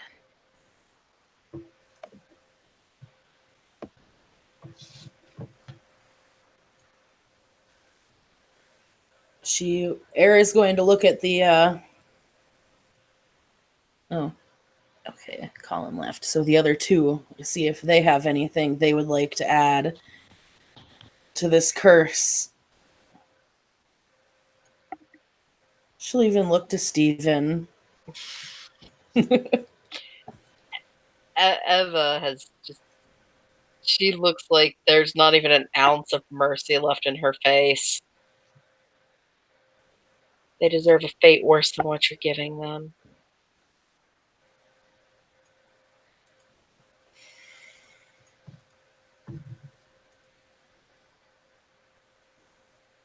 All right. So she'll add to the curse, making sure he can hear everything that they've added to this. Sure. And she is going to shift to Krynos. Let's see. I might as well add. Yeah, I'll activate my claw fetishes here. This is 7.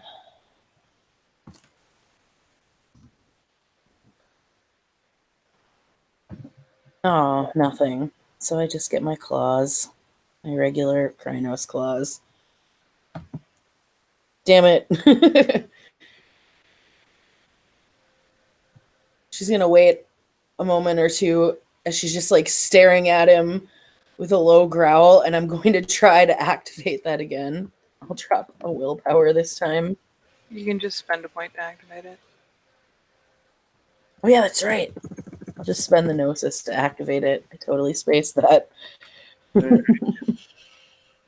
Well, Eric would recognize this as Fangs of the North, except for it's only the claws. And she's going to take the corpse's head off. All right. With her claws. Do you want me to roll for that, or it's already dead? So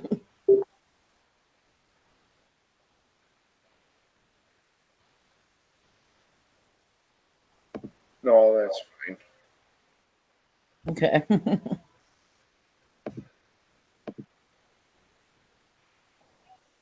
She's got this Krynos head in her hands. And his fools. Looks over the two Silverfang.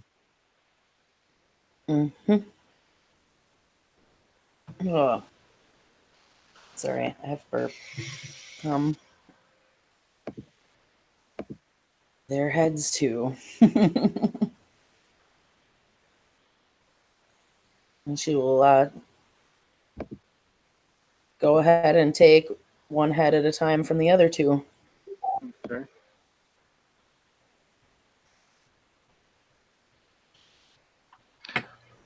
Bodies are yours, Stephen. Do what you will to honor your totem.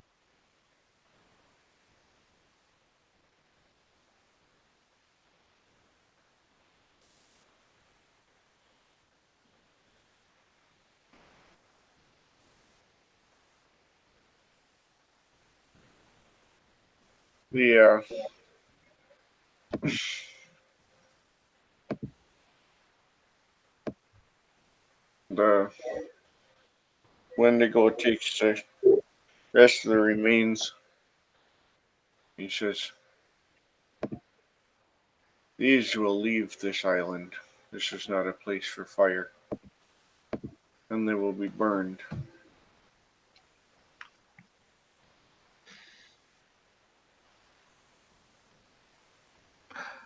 We will have to give To a place where these. We will take these Wormish artifacts to the Master of the Rite as well. An experienced theurge would know what to do with these, at least. Then destroy them, Eva mutters. We will need them as proof of heresy. Once they are used, then I am sure a theurge can destroy them. It is not our option to say, though.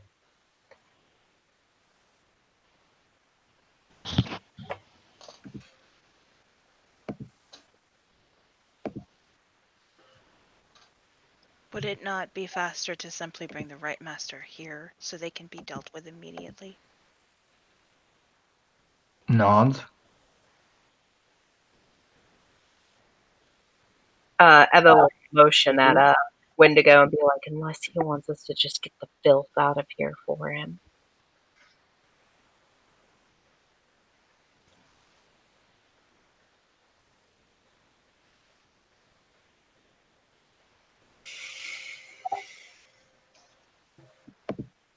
He looks and says, "This place should be cleaned out.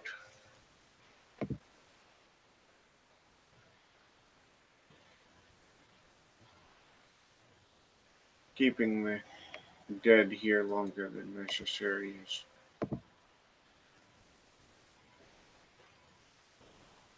not fair to the Great Spirit." You just look at the theurges, here are all the people who do the cleansing business, that type of thing. Alright. I mean, he did say that burning them was not a good idea on the ice island that belongs to the Wendigo spirit. I'll have to agree with him there. I know a place we could take him and burn him. Is it on the sept? No. Then no. Burn them in And, place. yeah, no. Going out into the city with tainted things like that will only attract tainted.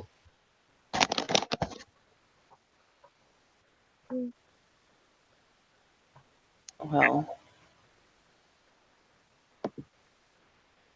isn't Angrim's camp near the spine? Relatively so. Well,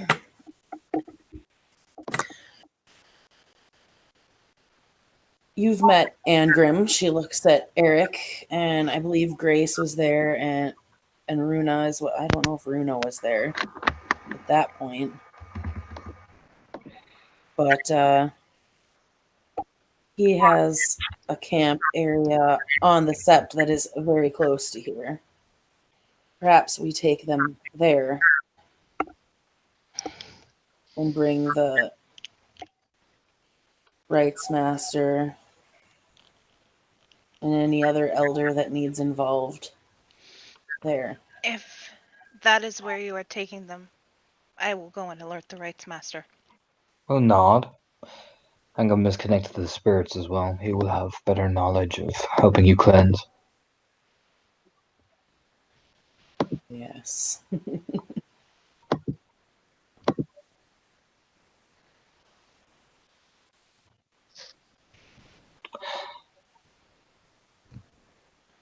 Let's do it there then.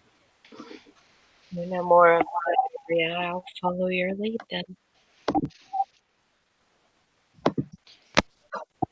In that case, Runa will carefully make her way off the island and head off to fetch the rites master. All right.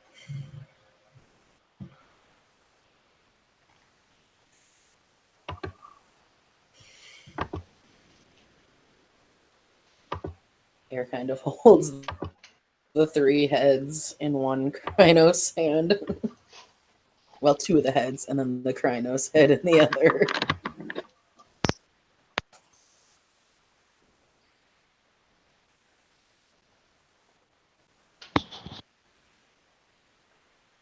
Let's go.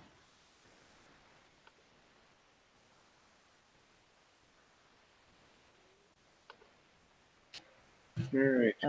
You guys are gonna head to the clearing. Yeah. Yeah. As soon as they're back across the bridge, though, Eva is going back to Hamed. Sure. Yep. We may need more than I don't think client walking across this in Krynos, this bridge is a good idea. Anyone else want to carry one of these? I guess I can help you out.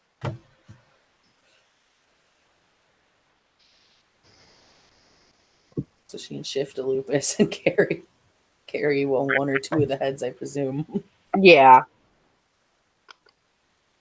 By the hair. Muttering about cleansing her mouth when she gets back to her little house.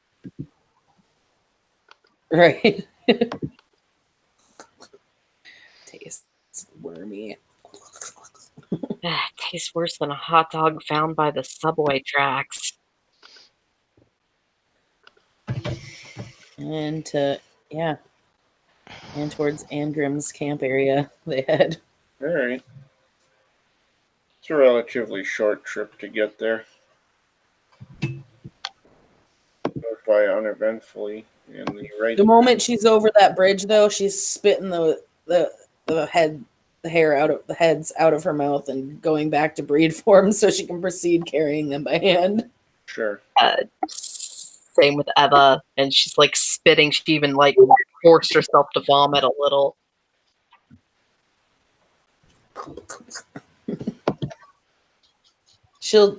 Air will take the other head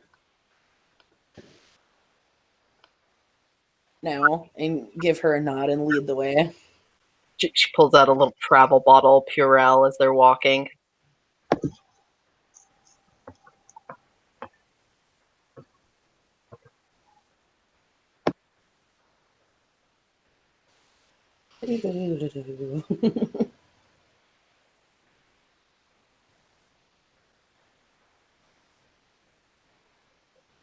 She's kind of keeping an eye on Runa as they go, by the way, also.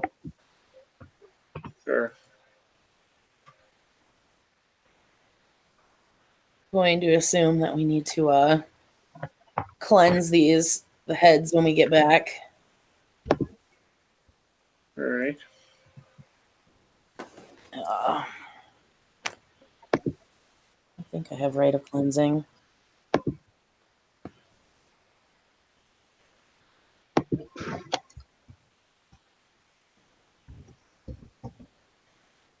I sure do.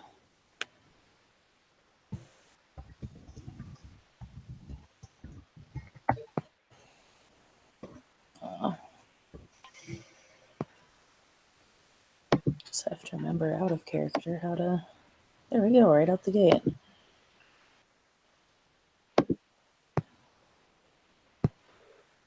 I was gonna say, if you need her to help you, So she's when got she's summoning there- and cleansing. I have those too, but yes, we might need to. Oh, perfect! I actually even have some pure water from some of the other fetishes I was trying to work, or talons I was trying to work on. So perfect. When she gets there, she's going to find.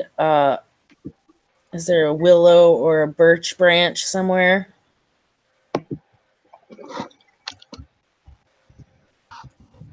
Yeah, I mean, you'll find some sort of branch structure. Okay, and she's going to ask Angrim if he has a bowl of some sort she can use. Okay. She's gonna pour out the contents of one of pure water that she got at that spring, Sure. and pour it into the bowl. And she's gonna draw a circle around the heads, Okay. walking counterclockwise. And she'll be holding the branch. Yeah. It's got to be a flaming branch. Well, not flaming, but smoldering. Same idea. And then she'll dip it in the water and sprinkle it over the heads. I got to spend 3 points of gnosis to do this. That is a rite of cord. So I need to roll my charisma rituals at 7.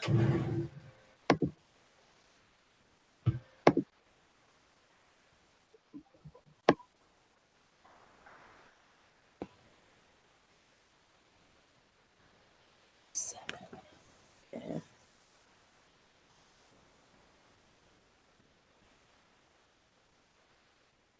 I got 2 successes on that to cleanse these heads. Do you want me to roll an assist? I should be okay, Alrighty. I think. Eva then will busy herself putting a sandwich beside Eric and walking away from him. The half-eaten sandwich. Yeah, only 1 success is needed for what I'm doing, so.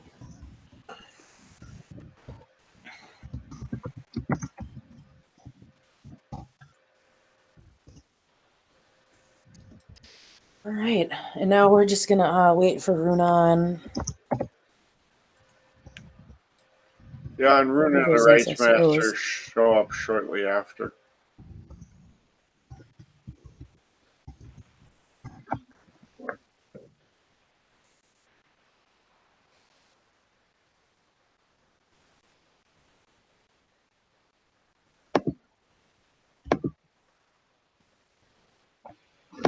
Well, seeing as there's a tasteful pause between what Ear's doing and them wandering up. Yep. Yep. So, after all of this, Grace is carefully maintained. Her quiet walking, careful footsteps, is shifted up to make a point. And, she's gonna wait a little longer, but that sandwich, that half-eaten sandwich, well, now that does it. So, what I'm gonna roll is a jaw lock, and you are welcome to have Ava resist. But a Hispo is literally about to pounce out of nowhere and jump on you and try to bear you to the ground by the throat. What would this roll be, John? I need to see if one of my specialties applies. You could. It would probably be a Dex Athletics to dodge, or Yeah, you could try to dodge. Strength melee to try, or Strength and Brawl to try and. I'll Yeah, do- there's a strength athletics roll if I manage to land it. That's contested. Right. and I believe her lightning reflexes lowers the difficulty. No, it gives you an extra success on tens.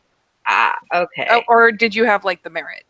I have the specialty in the attribute. Yeah, it means that yours basically, if you hit tens, they count for 2 successes instead of 1. Okay. Thank you. Got you. I will eventually rememorize all of this. Yeah, I know, right? So I will roll my thing, which is plus. What's the matter? Not like my sandwich? I mean, I can't eat it anyway. That's the carnivore. I mean, it's just a roast beef sandwich. Too cooked for my for to eat it, sadly. I see. May I use my ambush? Uh, I'm assuming I'd be able to use my ambush dice and Well- whatnot. well, you have your ambush, and then I have eyes in the back of my head, so that's up to John. Actually, you know what? I'm being an asshole, and I have forgotten. You can roll perception alertness to basically take some of my stealth away. So when I get my ambush dice, basically I get fewer. Okay, let's do that real quick while Yes. Because I don't think you can technically dodge an ambush, but you can totally strip my dice, and if you beat out my successes, you can keep me from doing it. because like I knew there were rag of ashes. That's why I took eyes. It wasn't a bad idea. I've played with rag of ashes, and I've played one before. We know how this turns out. Yep. Just go ahead and do that, and I will take the appropriate amount of successes off of the ambush dice. I don't think you get a dodge, but you do get a contested roll when I make contact. Okay, and So you can win out. I'm guessing it's standard difficulty. Mhm. Okay, let's see here. Oh, my dice started to hate me again, Holly. I blame Sorry. I blame Torna. Don't look at me. I'm still blaming you. I'm You rolled the only a dice. little sorry. It's I'm, okay. I'm rear ambushing, but I am not going to be conveying damage. I'm not trying to kill your character. No, I figured this was just role play theatrics. And I still love you, and you are still a beautiful, wonderful person. All right. So basically, with 8 successes, and like I said, I'm not rolling into damage. Damn I'm not it. trying to do that. No, I'm just like looking at the whole size. Mother.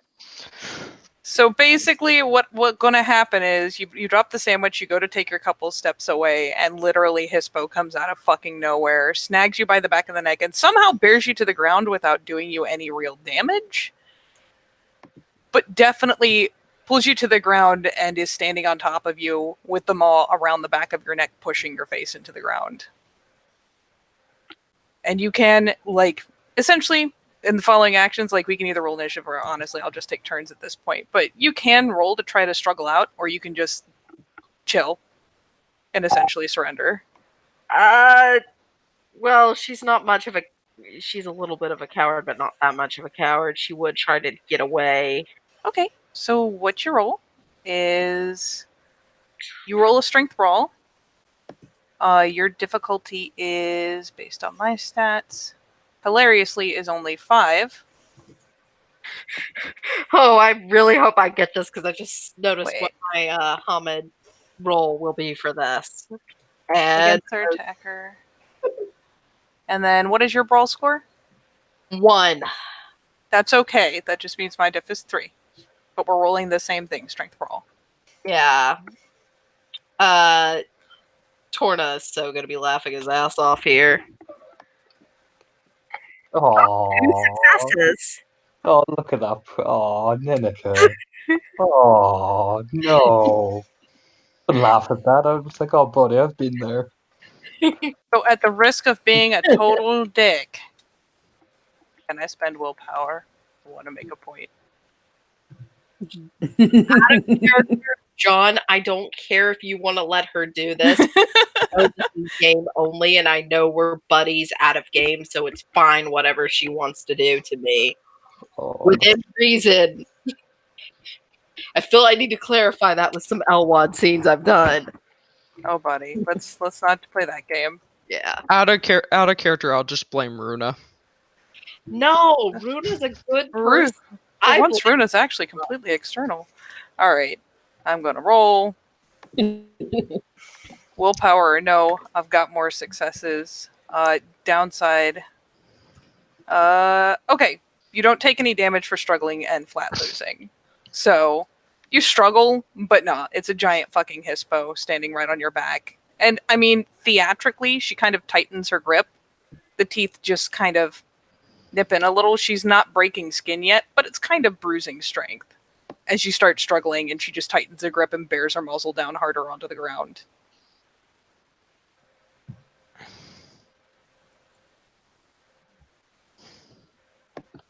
I just looks over casually like, oh. And she proceeds to start just softly thundering out a growl right into the back of your head. She's like squirming one hand to her back, and she goes, I have cookies if that's what you'd prefer. Again, the muzzle just kind of thumps down harder against the ground. The grip tightens a little. It might be like she's not cutting off your breath or anything, but it's one of those things where it might be panic-inducing that she's making it a little harder. I know. But she's definitely not hurting you. Not technically. I will tell you on Facebook later what her nature and demeanor are. I'm playing off of it a little bit right now. And she goes, come on. We should eat dinner together first, at least, before we get this far. Eric could just stand up very casually, just like walk over, stepping over the sandwich. So he doesn't get on his boots, and he'll kneel down, just very slowly, like, you know, that kind of crouching kneel, and he'll look over. Maragabash is offended by your candor. I'm sorry she's offended. My advice would be to apologize to her. Or not. You have not offended me. If you had, I would put you in the fire. But I am not so easily offended as she is. I'm trying to decide if I want to play on my nature at this point or not. I'm about to play on mine. There's just hot breath wafting over your neck and, you know, teeth digging in. Again. He says she's offended. She rips out a snarl. And what Eric will do and lean over, and with 3 successes on his own version of intimidation, he'll lean in. Because I am not as reasonable as she is. Do you understand? Hey, lady, get off. Car is tender.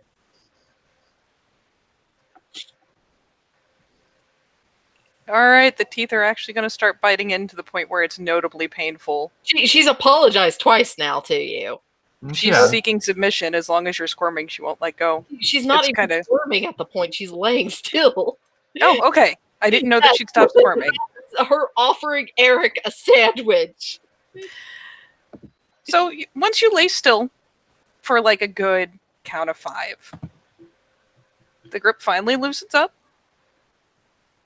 And she doesn't move, besides to pick up her head ever so slightly. It's still right over yours, and it is much bigger than yours. And thankfully, high tongue is a thing, so even in Hispo, she growls out. If you ever disrespect or threaten my alpha again, I'll leave a mark that'll never come out. Do you understand? What exactly did I do as a threat? Oh, you're gonna 6 spirits on him, are ya? Don't think I didn't hear ya. That? That is, as she leans in and nips right next to her ear, a threat.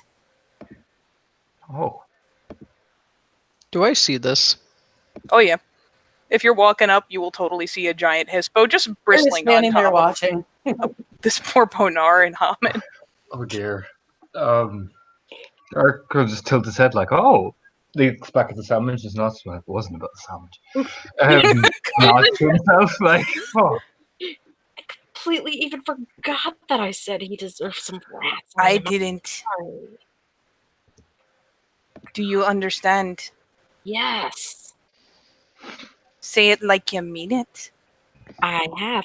Yes. All right.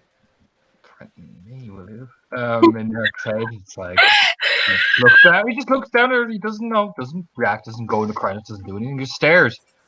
I see. Noted. And for I already know Hellhammer and her are going to be together for a while. for the sake of effect, but she continues to just very sassily be like, yes, That wasn't even sass for her. it was so sassy. No, it wasn't. Grace is a great judger of sass. They think she is, but that's Either way, Grace is the sass master. I am the sass master. I mastered the sass. So basically, she finally accepts. But for the sake of the point that she doesn't feel it is very compelling or earnest, she takes a nip. Like, it's not even a lethal's worth of damage. She's just going to catch her ear with the teeth. It's literally just essentially cosmetic damage. Mm. But it's enough to hurt. So she nips at the edge of her ear and snorts and finally steps off of her. Still, bristled up. Tail actually held fairly high at this point. as soon as she's allowed to sit up, she like lifts her shirt some. She's rubbing on a scar across her stomach, and then kind of drops it, pulls out a bottle. You're not sure what pills. Yeah, she thankfully completely disengages. So she stops paying attention. She moves over alongside Eric, and like, if he's still crouched, we'll just kind of butt her head briefly against his, like, okay, if he's up, then yeah. There's a brief, like, bump of the head against the hip. Like, essentially just wolf acknowledgement as she moves fast and finally, moves past and finally reverts to breed. Still looking a little ruffled, but She done. is moved away from them some. She's left the sandwich where it is. She's put her back to a tree, and while she waits for this to finish, pulled out a very weird-looking old notebook and is reading from it. Veronica just sees the 3 heads. Oh, good. Veronica's here. Air kind of picks up the Krynos head, and she's staring at Veronica. And she kind of pushes the Krynos head towards her. And just abruptly, what do you know about the Bringers of Light? Who are these people? Pointing at the 3 heads. Like, with a narrow eye and a very annoyed look. She's very specifically holding the Krynos head out to you. It's a black Krynos head. Which would mean it's a Shadow Lord. It's a Shadow Lord camp. They're traitors. They're also harbors. They're also infiltrators. It means he failed. She just says it with like straight up unblinking. That's why we cut off his head. As I said, he failed. Good job. How do you know they're bringers of light? He told me. Well, his spirit told me. Interesting. Did he tell you anything he's doing?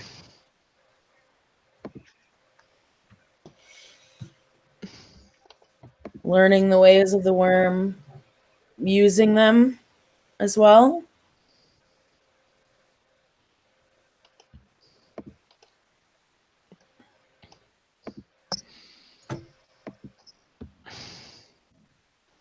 So he just told you about the worm and nothing else?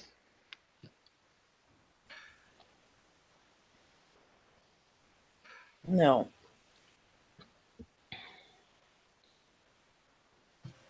What was his name? He and a few others didn't get a name. Well, not his name. He doesn't deserve a name. Pardon, she says, it doesn't deserve a name. Well, It. even though you said he's traitors, there's information.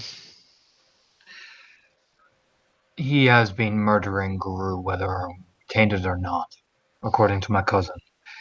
He has been using them According then to him as as well. assets and learning the worm's ways to further eliminate members of this sept, other septs, members of the frozen forest, in order to purge the tribes clean, I believe the quote. It was Yikes. carrying a Yes. wormish weapon and made more of its own. Made. Also, the roof hide. Veronica listens to the beta.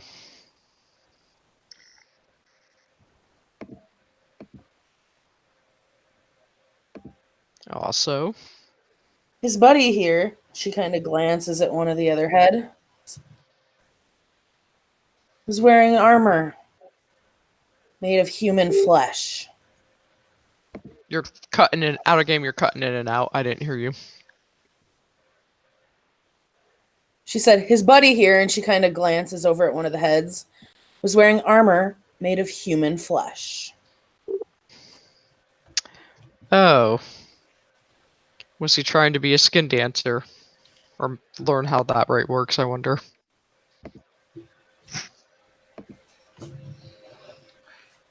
Hmm. I don't know. But you want to take a stab at who sent him on this mission?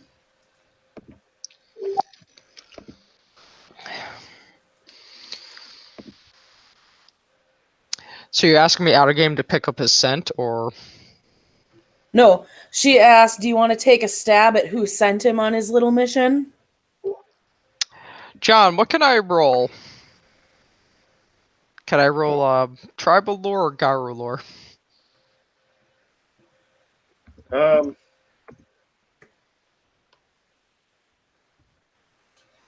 would say you could try a tribe lore.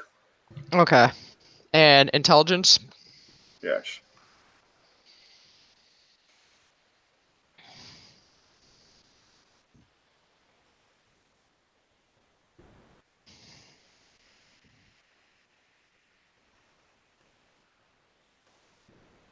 What's the difficulty?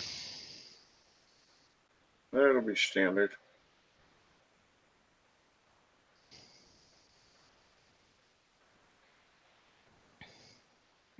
So I got 3 successes.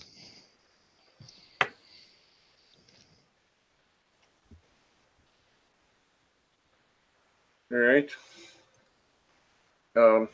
With 3 successes, you would know that the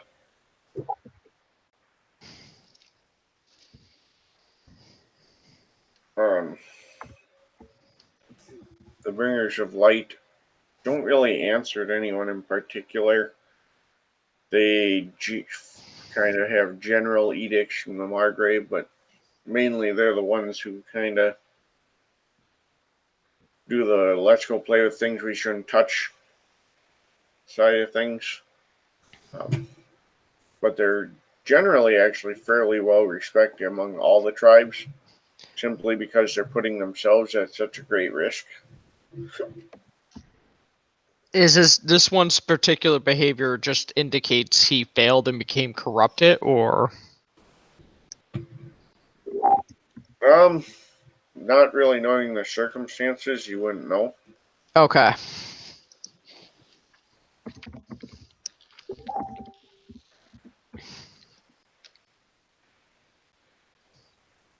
The problem is I don't have a name, so I can't really look into his exploits.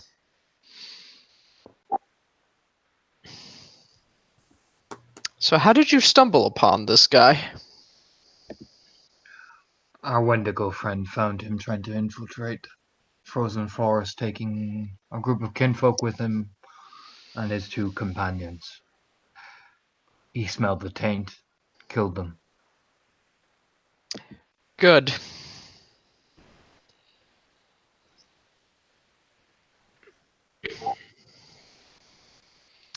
The problem with this camp is it's very elusive because they infiltrate the enemy.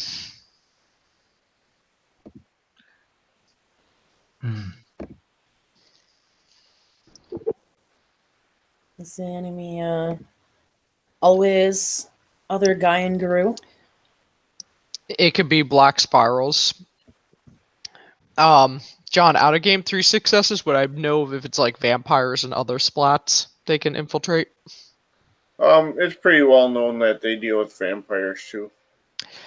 They infiltrate a variety of different supernaturals, but it's usually those of the worm. So, like, possibly the people involved with these religious cults, they can be involved with that. They can be involved with vampires.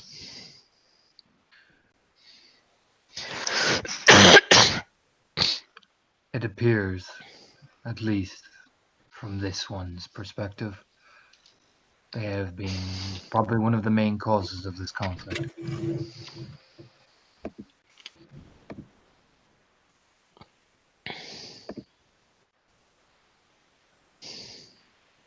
Which is not good. No, Not at all. and it also puts into doubt the entire sept of Frozen Flame. There will be, of course, those who are innocent, yes, but innocence is subjective in many other eyes and will need to be proven, and puts many Guru who have served honorably a guy at risk because of their crimes. Only what takes one bad seed to grow a bad plant and choke out everything that's supposed to be there. But the important question, do you know if he is a member of the Frozen Forest? And they say He is not. there were 2 with him that got past before he managed to get those 3. So at least 2 more that he taught got in there. We don't know what their current whereabouts or status is. We will have to talk to, well, the person we met the last time. Yes. The Philodox. Oh, Captain Double Agent. Glances over. Like,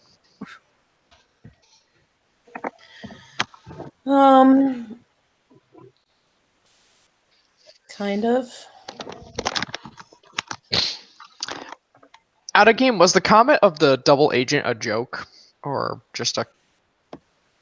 I mean, it was said in a joking fashion, but considering that he said that he was going to be infiltrating that sept and working with us, it's pretty apt. Yep. It's That's it's why I a was joking like, way yep, to put it, kinda. but it's pretty true as well. So No, I just want to make sure I know the intent of the joke, because Veronica would not find that funny.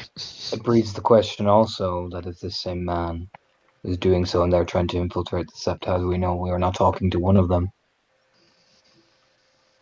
None of us checked him for taint, did we? No. This raises more suspicion of No, everyone I from that don't sept. believe. Who knows rite of cleansing?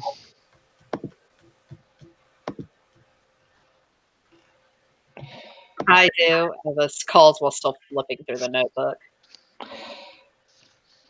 It's not about cleansing at this point, it's sensing the worm. It means it'll have to be done from every member of that sept.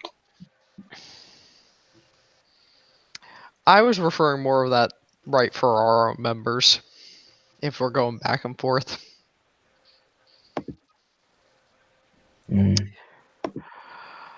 Because as much as you... I'm not going to doubt that he's a traitor, but some bringers of light do become corrupted in their work. There's a danger in it, I working close with the enemy. Oh, from what Era was saying, he had a real twisted sense of duty. justice and duty. About Yes. sorry. And that about that time, the rights master does come back with Runa. You're about time you start wearing people, you gotta question your life decisions. He just looks at you, and he's dressed in his white robes with his staff, and just kind of looks around. Blink. Tips up her chin. Nods in greeting, then buries her face deeper into the notebook. Reading. He says, I understand we have something that need to be disposed of.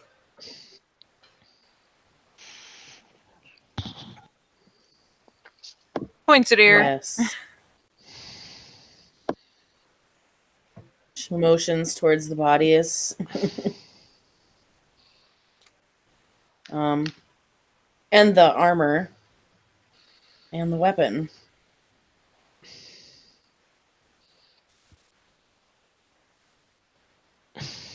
Are both weapons there? The whip and the We took clave, or did the everything. clave not come with? No, I think both are there. I assume everything got carried. Yep. Everything came. Hold on, there's items too? From that guy? Mm-hmm. Told you he was carrying a wormish weapon? Yep. One of them you'd recognize was the one Air was talking about. The whip made of Guru pelt.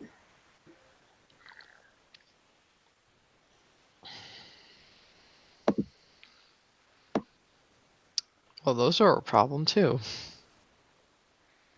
At least you did the right thing, got the right person to get rid of them.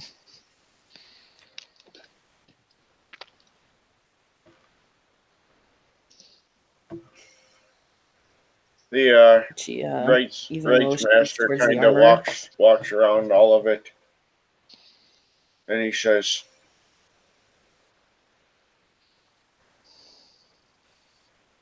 I will handle this.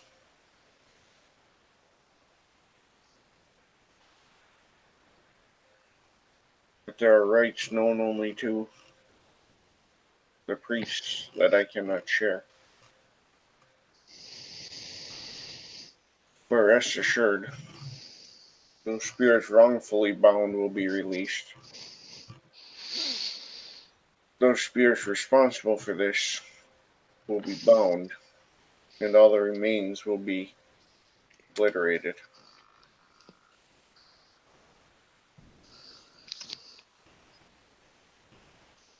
Air's gonna kind of pick up the heads. I've cleansed these. I may need a pike or two to position them on.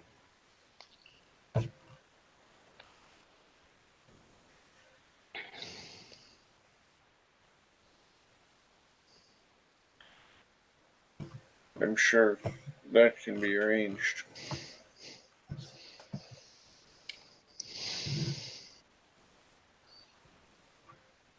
He picks up the Thank you. clave and sets it aside, and he says, "That we will look into separately."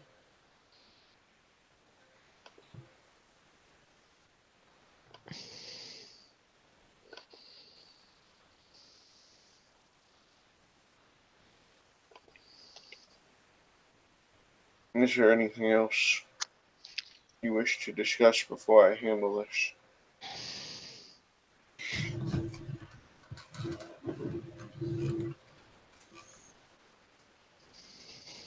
Hmm.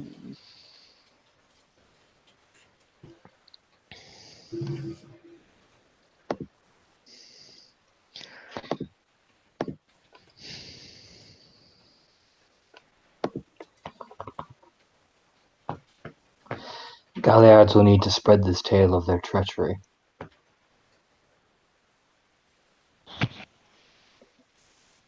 That's the only suggestion I would have. Yes. I know one who would be keenly interested in spreading this tale. I do as well. Out of game. Out of game, there's a Galliard with you. Yep.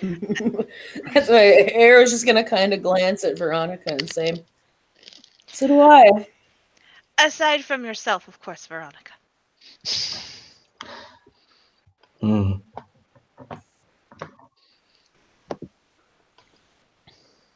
And the rice master looks and says, "Discussing their treachery is prudent, but we must ensure that we do not cast accusations at the larger groups for the acts of the individuals. We do not know anything about the Correct. sept. We do not know anything about the camp, other than that this camp has acted in the past with great honor."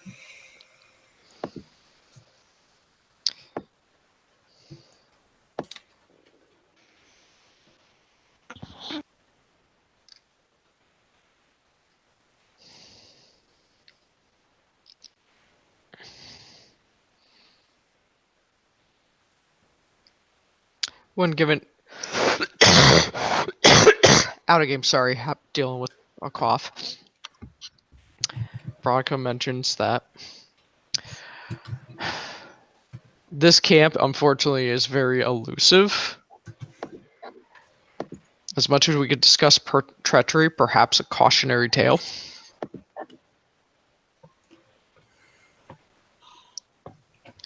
And perhaps the effect of following those who should not be followed. He'll point the two Superfang heads. For his falcon, who is also disgraced.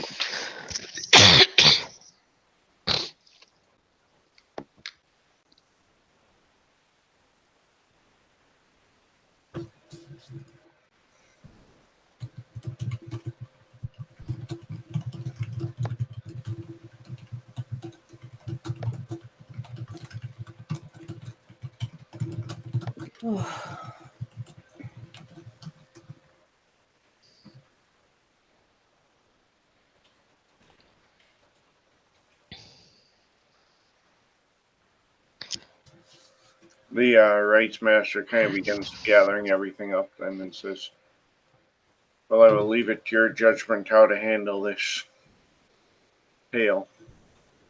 But I suspect that you'll use wisdom in not letting vagaries spread the wrong impression." Make sure we don't include Lucas in that then. Is Eric starting to walk off? The rights master even kind of chuckles. Air just kind of shakes her head. He'll probably end up praising them. Because Eric just shakes his head as he's walking, patting Grace on the head. Eric cringes. I will be taking care of this story. It does concern my tribe. She has a really serious look. Well, Grace will totally grin over at Eric when she gets the pat. She does turn around, and as much as she would do these kinds of gestures at times out of sheer mockery, she actually no shit pulls a little bow. No super sass flourish. Just when Veronica's like, "I got this, bruh," turns around and it's that, "Oh yes, yep, this is all you. You can has," little bow. Just jerk his head over at Ryan, like, come on. This is like Eric's trying to just walk off. Rena somehow looks even more disgusted than she did a minute ago as she leaves.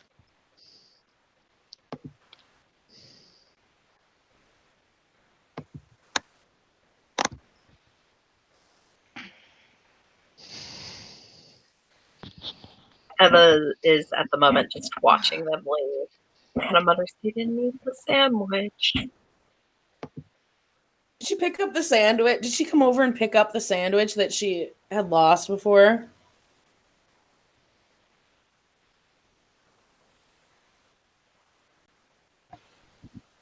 It was just a sandwich that Eva left there that nobody apparently wanted to eat. Yep, that's what I meant. There you are.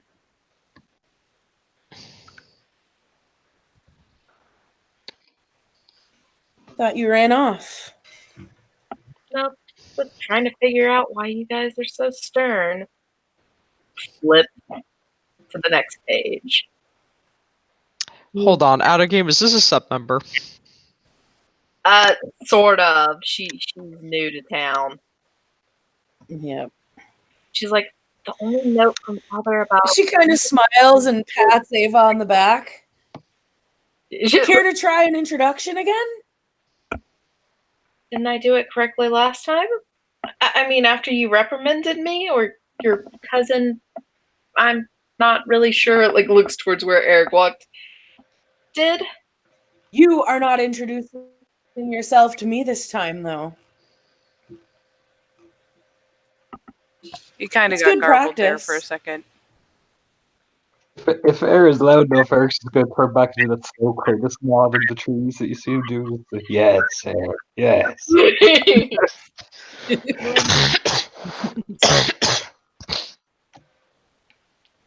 Air will notice the page she's on says in big cursive letters, "Get a Fenris, hashtag avoid at costs, it's hard." Okay. So, noting this, she's like, "Oh, what's in your notebook?" And she kind of reaches over and tries to snatch the notebook. She actually growls at Air. Oh dear. Notebook. Don't touch it. Oh. Puppy growls. Veronica comes over with a serious look. As much as you might get annoyed with the notebook, we don't know you, and you are an outsider. Then I'll leave. Nobody touches my father's stuff.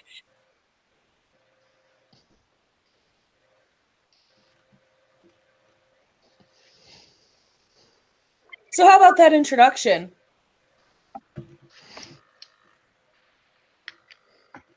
Air kind of scoots closer to her.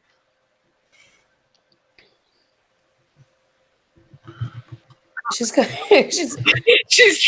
She's like, after all. She's trying so hard not to roll her eyes at Air again. You do have elders present. And she's kind of glances at Veronica as well as the rights master. Out of game, Veronica outranks some of the characters here. Yep. Born on two legs, my name is Eva Vanderberg, known as Guard of the Alleys. I am a Bonar Theurge. Oh. Anything else I need to add? Looks at Ear.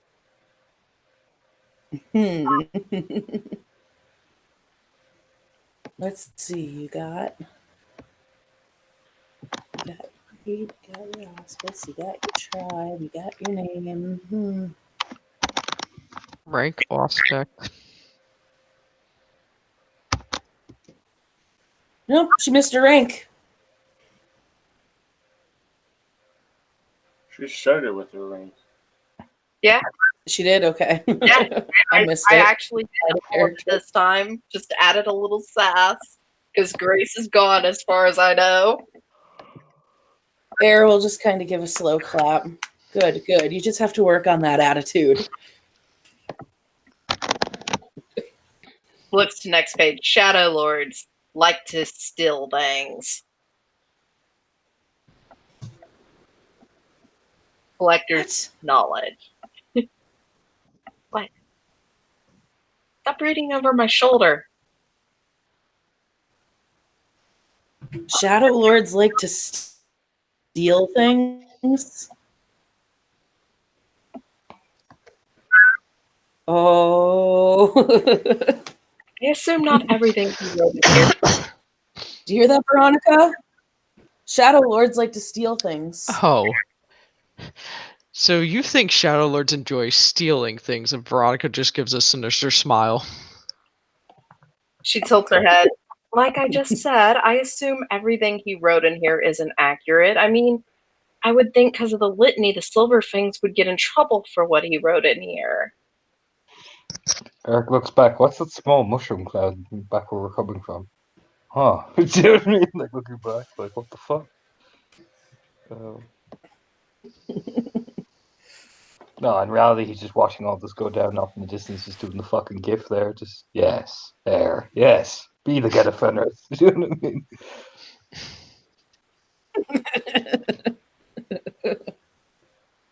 So what does your book say about bonars? Here's just Just curiosity. Flips to it. Shows him. It says stinky scavengers useless. It's totally written in crayon. Out of game, that's It is hilarious. not written in crayon. Nice try though.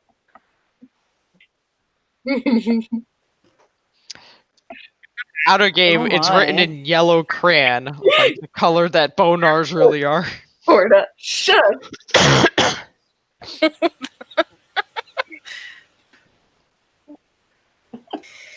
You know what? It's also forgotten in mean- that book with bonars It's not wrong. that some of them are yellow. Oh, are they? Mm-hmm. I've never really met many others.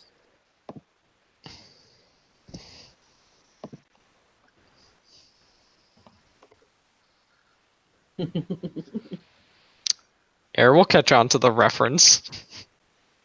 Like she'll actually add that note in with a red pen, which the original notes are all written in dark black.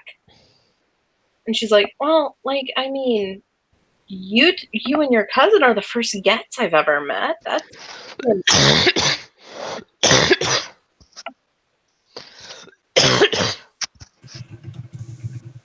And we're fabulous, aren't we? and I like looks towards where Grace went. I'm not really sure what she was. The one who was pinning me. No? No. She's all kinds of wonderful. Oh, I'm sure. She's a very lovely person.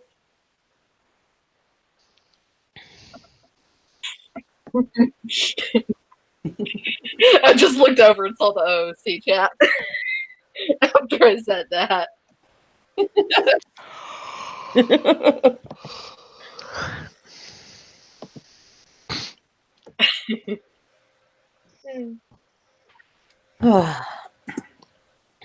I would say, oh, she's a little too white to be a window. I'll figure it out. She is definitely not a Wendigo. Is Steven still standing here?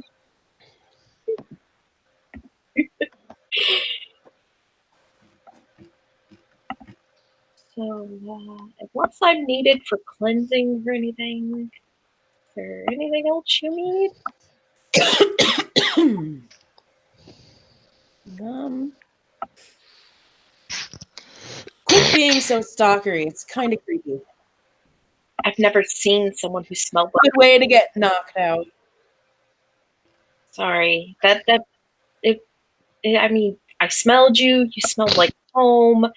I didn't even mean to be odd, and I've never seen that many of us in one place, so it was kind of exciting.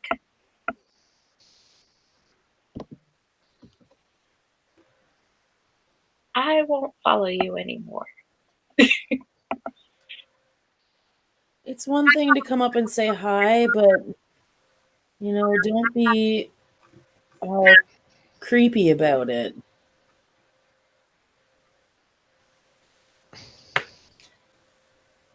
Like, I'm pretty sure if I hadn't been warned you were behind me, you might have got laid out. I'll be more careful when trying to study you guys.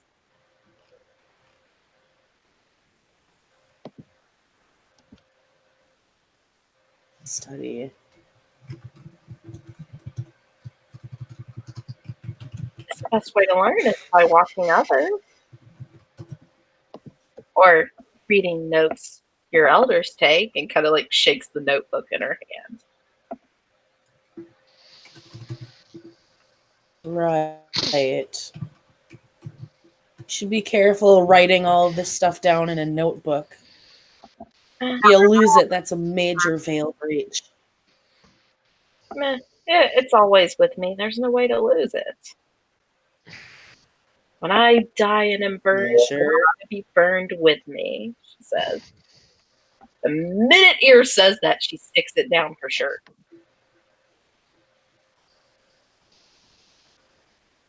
There, now it's somewhere no one will ever go. You hope.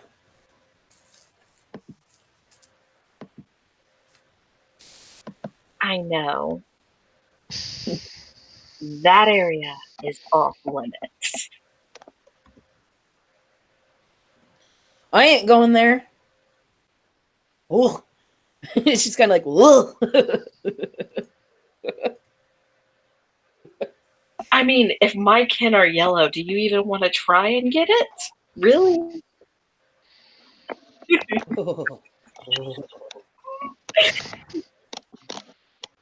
Nope, not my type. She just grins at her. Ladies are only my type after a bottle of tequila. Oh, you even drink piss. I drink what I can afford. Ugh. Sometimes it's beer, sometimes it's vodka, sometimes mead, and sometimes some cheap ass tequila from the gas station.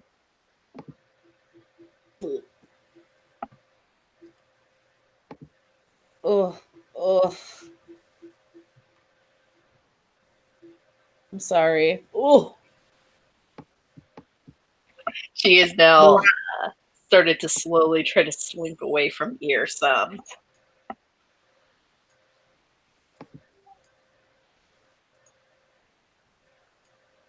Where you going?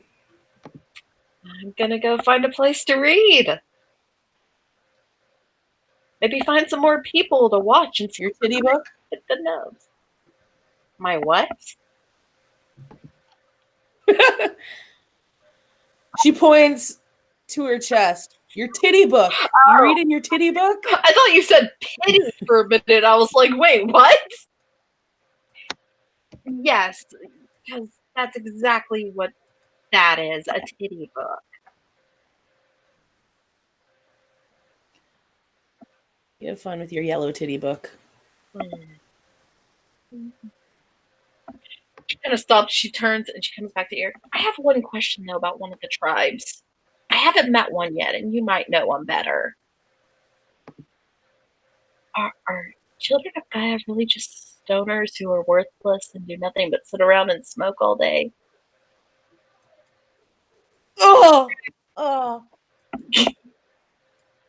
can't.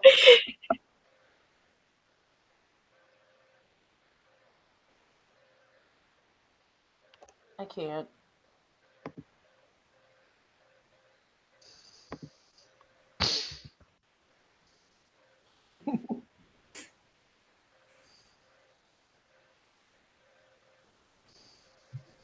I'm starting to wonder if my father was a ragabash. She says, like, looking down the collar of her shirt.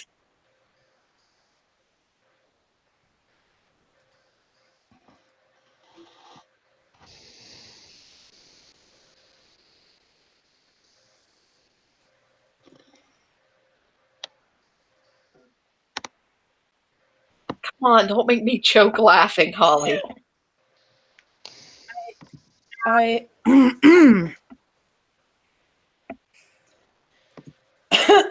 I have no comment. I cannot speak on the children of Gaia. Are there any here in town?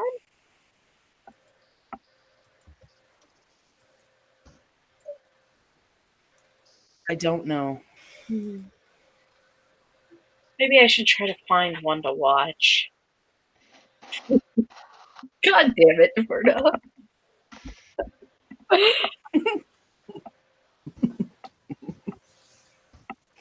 So, If you find one, you let me know how you feel.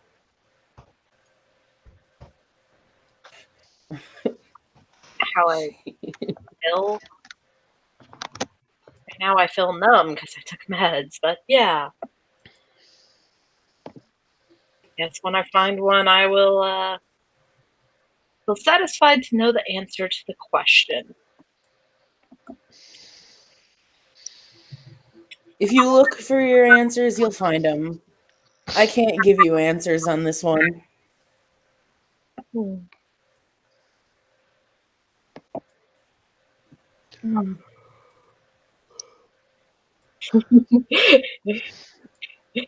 Maybe, Katie. So I'm guessing you're done talking to me. Go now? Or did your friend, and she kind of motions at Veronica, need to say anything?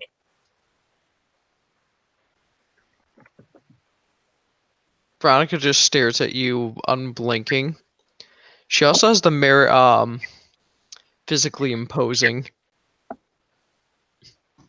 She kind of is keeping a distance from Veronica some.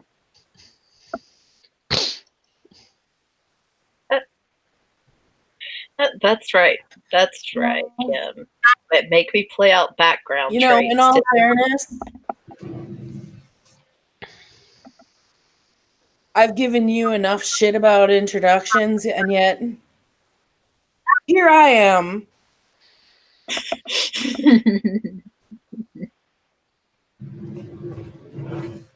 I am, I guess I can give you a proper introduction too. It's only fair, right? I suppose. I am, and she's kind of staring at her. I am Air Sigurdsson, known to the nation as Renzer Enemy Skulls. Cleath, daughter of Fenris, born on 2 legs beneath the crescent moon.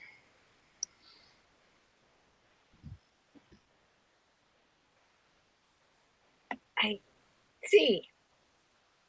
That's quite the formal list of names and titles.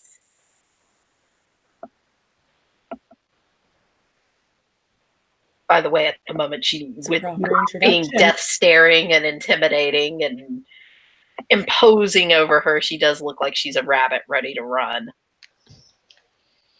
Veronica looks at you, still not blinking. Veronica strikes with lightning. Gibbous Moon Hamid, child of Grandfather Thunder, foster of the nation. Oh, she kind of like pulls the notebook out some. Okay, that's higher. Nice to meet you. So she extends her hand. She kind of tacks on Raya at the end of that. She'll hold out her hand, which is like completely covered in scars, like little bitty Nick style scars, like somebody dug nails or needles or something into her. Brown gets a hold of your hand firmly, but does it in a slow manner and shakes it. I'm sorry, I'm laughing at Torna over the chat talking about her handshake. She'll shake it back. Like any movements towards her or near her, you would feel through the handshake. It does make her clench up. Like she's uncomfortable, or More like she's ready to duck and dodge. Veronica's just gonna keep shaking your hand. Because out of game is just gonna make your character uncomfortable and Yeah. make a point across. I would like that back, please. Physical contact's not good. Let's go. Go where? No, she lets go of your hand when it's like, oh. I thought you said let's go there, and I was like, apparently Oh I'm my goodness. stupid o'clock for me. Apparently, yeah, she's like kind of like rubbing her hands some, like, and kind of like sticks them both in her pockets. It was nice meeting you. Yeah.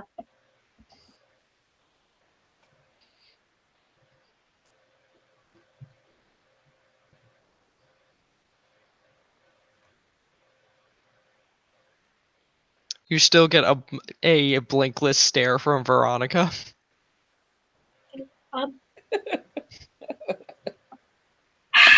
She pulls the notebook out. She scratches out the note that Shadow Lords like to steal things and collect secrets. Are we good now? I'm sorry, my dad wrote that about you. I'm sorry. Honest, hold on. Out of game, would Air, like, could I just discretion Air being a packmate that she would know why I did that? I assume Air would probably know. It's because she growled at you. As someone that just came to the Sept. And isn't recognized as a member, so. Funny because she's not recognized. Remember, people say she just came. Air was terribly scared. She's for a while. She's just not made a point to come to the Sept. So I'm gonna just go back to my cot at the shelter now. I'll see you later, Miss Veronica and Air. So it's trying to. Don't forget to make yourself known to the elders, he says very loudly. Veronica nods. I mean, what if I'm not even here long enough to do that? What if I decide to leave in like a couple days? Friendly advice, don't go to the other Sept. The what? The other? The other Septs. There's another? Oh, yes, and they're all about purity. I mean, you would definitely fall onto their hit list. Out of game, Veronica's saving your life. Telling you not to go there. She's like, I have reason to go to the. And Air's just giving it a warning in the most bitchy way possible. The other Sept, wherever that's located. I mean, I generally have to find out where the main Sept is located, besides a rough estimation. I'm gonna go now. I mean, it's not like I even spend any time with you. Rest well, little garbage digger. Rest well. Spend most of my time with humans, not little furry people that are mean and violent. And she's muttering this as she walks off. Little furry people. She has started to take off. Did you hear that? Are you a little furry person? Out of game, I was coughing. I didn't hear that. She was muttering under her breath about something about angry little furry people. Veronica raises an eyebrow. She's already like, as soon as she's heard Air repeat what she said, she started running.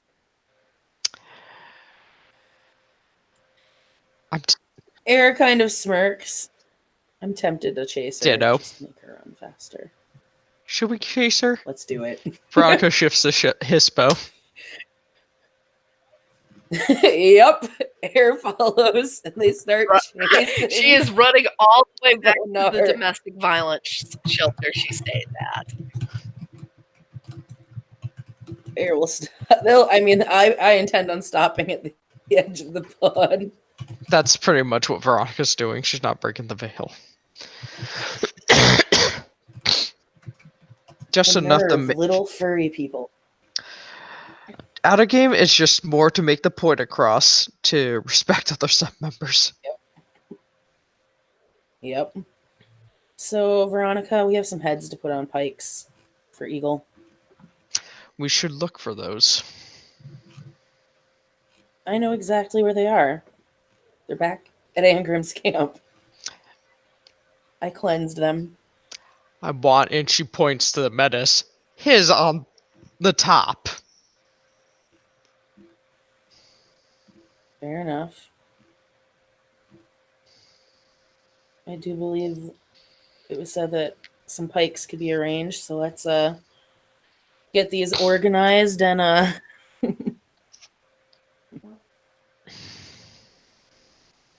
put up.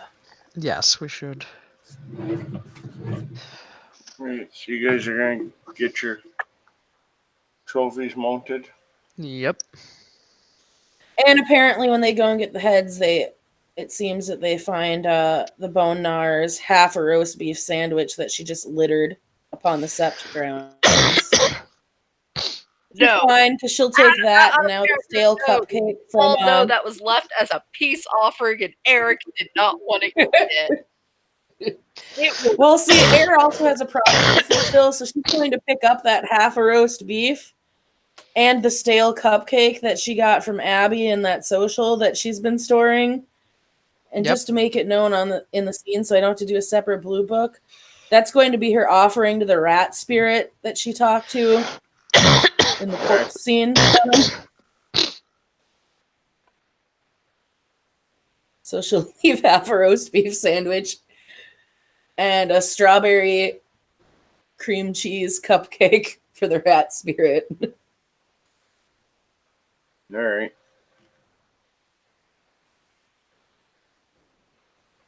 Anything else and the anyone pike, needs to do? piking with the heads. That's it. Soon as Zeva's back to the shelter, she will start trying to figure out who to introduce herself to so she does not piss anyone else off. Yeah. I mean, in all fairness, Air did point out that that there was an elder there and the rights master was right there. Yeah, we can share that through Blue Book. Oh, well, yeah, I figured that, but I also figured you guys are close to the same time zone as me, so I figured you have to go to bed here. Yes. So, all right. Well, then we will wrap this up. Thank you, players, for playing and watchers for watching. There's been another episode of Nightfall in Amsterdam.